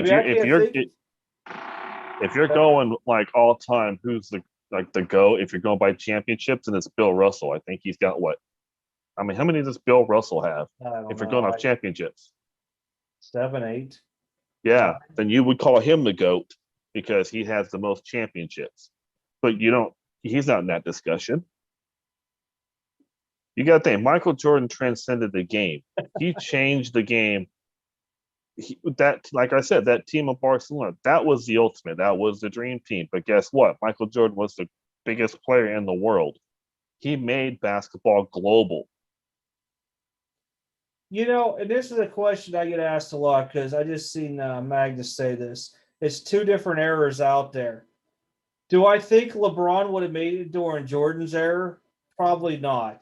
Do I think Jordan can make it through LeBron's era? I don't think he would have been the studded he was during his era because nowadays it's all about perimeter shooting, not doing a whole lot of fancy jazz stuff that he did back then. Would Jordan be a great player today in today's game? I think so because his mentality was just totally different in a game. And even Kobe had a different mentality when you really look at it. Now you got three different eras in there because when Jordan was ending his, well, I guess you could say kind of ending his first career, or actually, yeah, second career. First career. Kobe was coming in, and then when Jordan was playing for the Wizards, I don't think LeBron was drafted yet, if I recall right. He might have came out the year or two after. So that all three players never got to play during the same time period to where there's going to be an equal stats out there to what they played against. Whether you call it the super teams now or just the teams from back then, it's hard to tell. I mean, back then, man, those dudes used to get hit and fouled hard. Nowadays, you're thrown out of the game if you do something like that, fined and probably suspended. They didn't really do that back then. But times change. It's just the way it is. The game evolves. Just like in a game of hockey, the scoring net has changed so much from bigger to small and smaller bigger that you can't compare Wayne Gretzky's goals to Connor McDavid's right now because it's two different eras and two different ways of playing. Will anybody ever break Wayne Gretzky's all-time goals? Probably not. Because you're talking about a time period where him and Mario Lemieux were scoring 150 some plus points every season. Now you're lucky to see a 100-point season. I mean, it's the same thing with any sport you go against. Do I think LeBron James would be able to sustain his career in Jordan's era? I think so. LeBron's a big guy. He's a physical guy.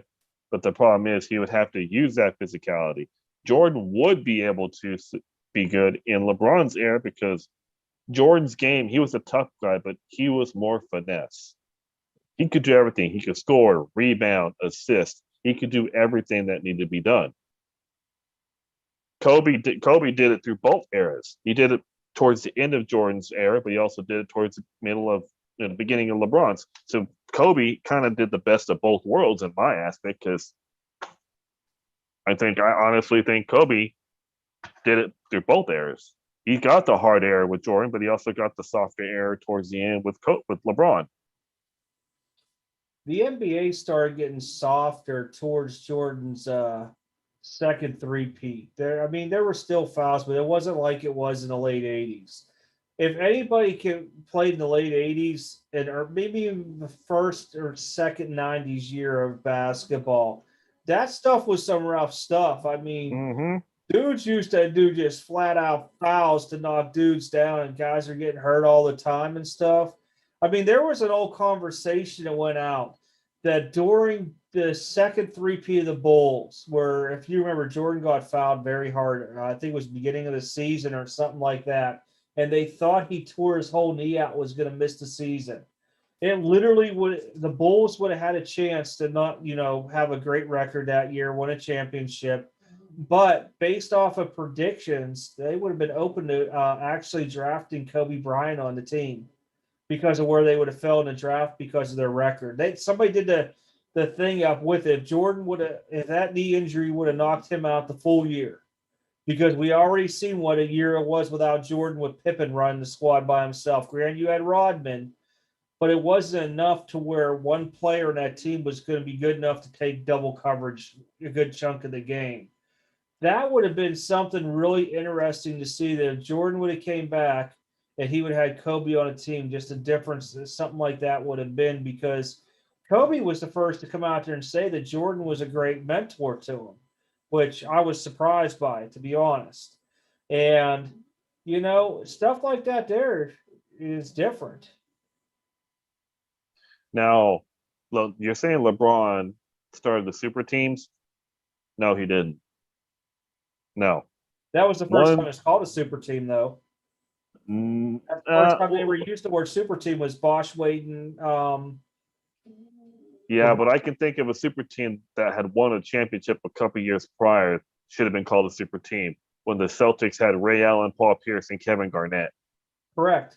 But nobody thought of it then. As soon as LeBron went down there, and they marketed that name. You are correct.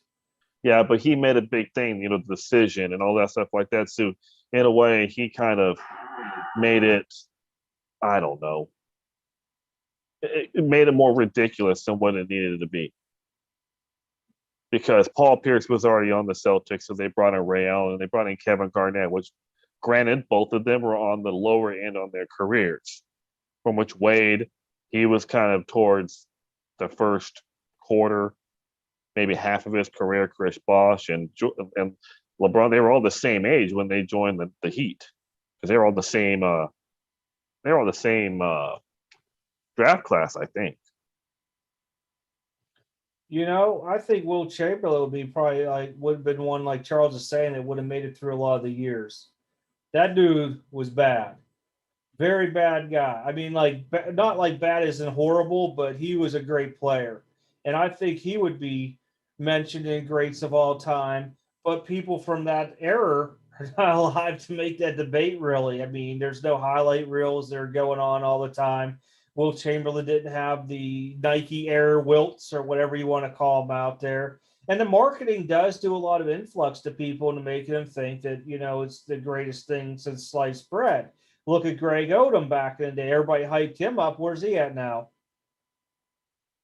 My favorite two centers is Shaq and actually Akeem Olajuwon. Akeem Olajuwon could do everything.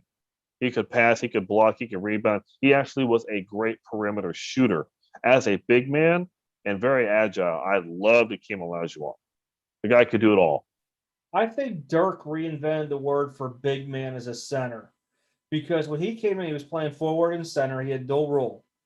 The dude was out there shooting threes, which you didn't see a lot of big dudes doing. Yeah. And you think how long Dirk was in the league for and everything.